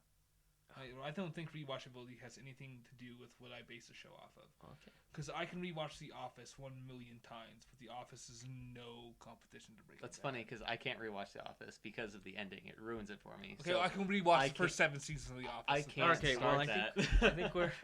I think we're good to like wrap up our. Yeah, I'd say so. I'd say out of an average, a 6 rating out of 10 between the three I say of us. an average of Sebastian Stan gets a thumbs up. Sebastian Stan is a 10 out of 10. Sebastian Stan's a 10 out of 10. Anthony Mackie's like a 3 out of 10.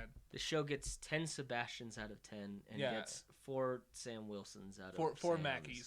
Four Mackies. Yeah, we're on. It's low on the Mackie scale. But huge it's on high Sebastian. on the Sebastian. I give scale. it a Zemo Gold Star. Zemo Gold Star for sure. Yeah. Which is exactly they should have used exactly to your point where you're saying is that they could have made it less. They should have but just more at the same time. They should it's just like take made away the whole show like all 3, like a 3 of them. It and just John should Walker. have all been Zemo and John Walker. That's what I'm saying. Take Flag Smashers out, which was you pointed out to earlier, and you could delve more in depth into stories that fans care about. Yeah. Which is, I'd say that's your take. Good. You could have done better. So much good stuff. That's it. All right. That's well, a wrap. I think we really appreciate all of our listeners all around the world. You know. Yeah. International show here, boys. You guys are the real contributors. Shout out to you guys. Yeah. Just huge. We love our fans. We wouldn't even be making this, you know. My siblings who will subscribe because they feel guilty and have to. My mom who will listen. Shout out on Karen. Yeah. So to the many fans we have, just thank you so much. And this is podcasting, and we're glad to have you guys. Yep. I am very, very pleased. Great show, boys. Spider-Man episode incoming. Spider-Man episode coming. Hot take Spider-Man. Let's go. Just be wary. Guys are gonna get pissed off at me, but that's fine. All right, we're done. Thanks, guys. It's a wrap.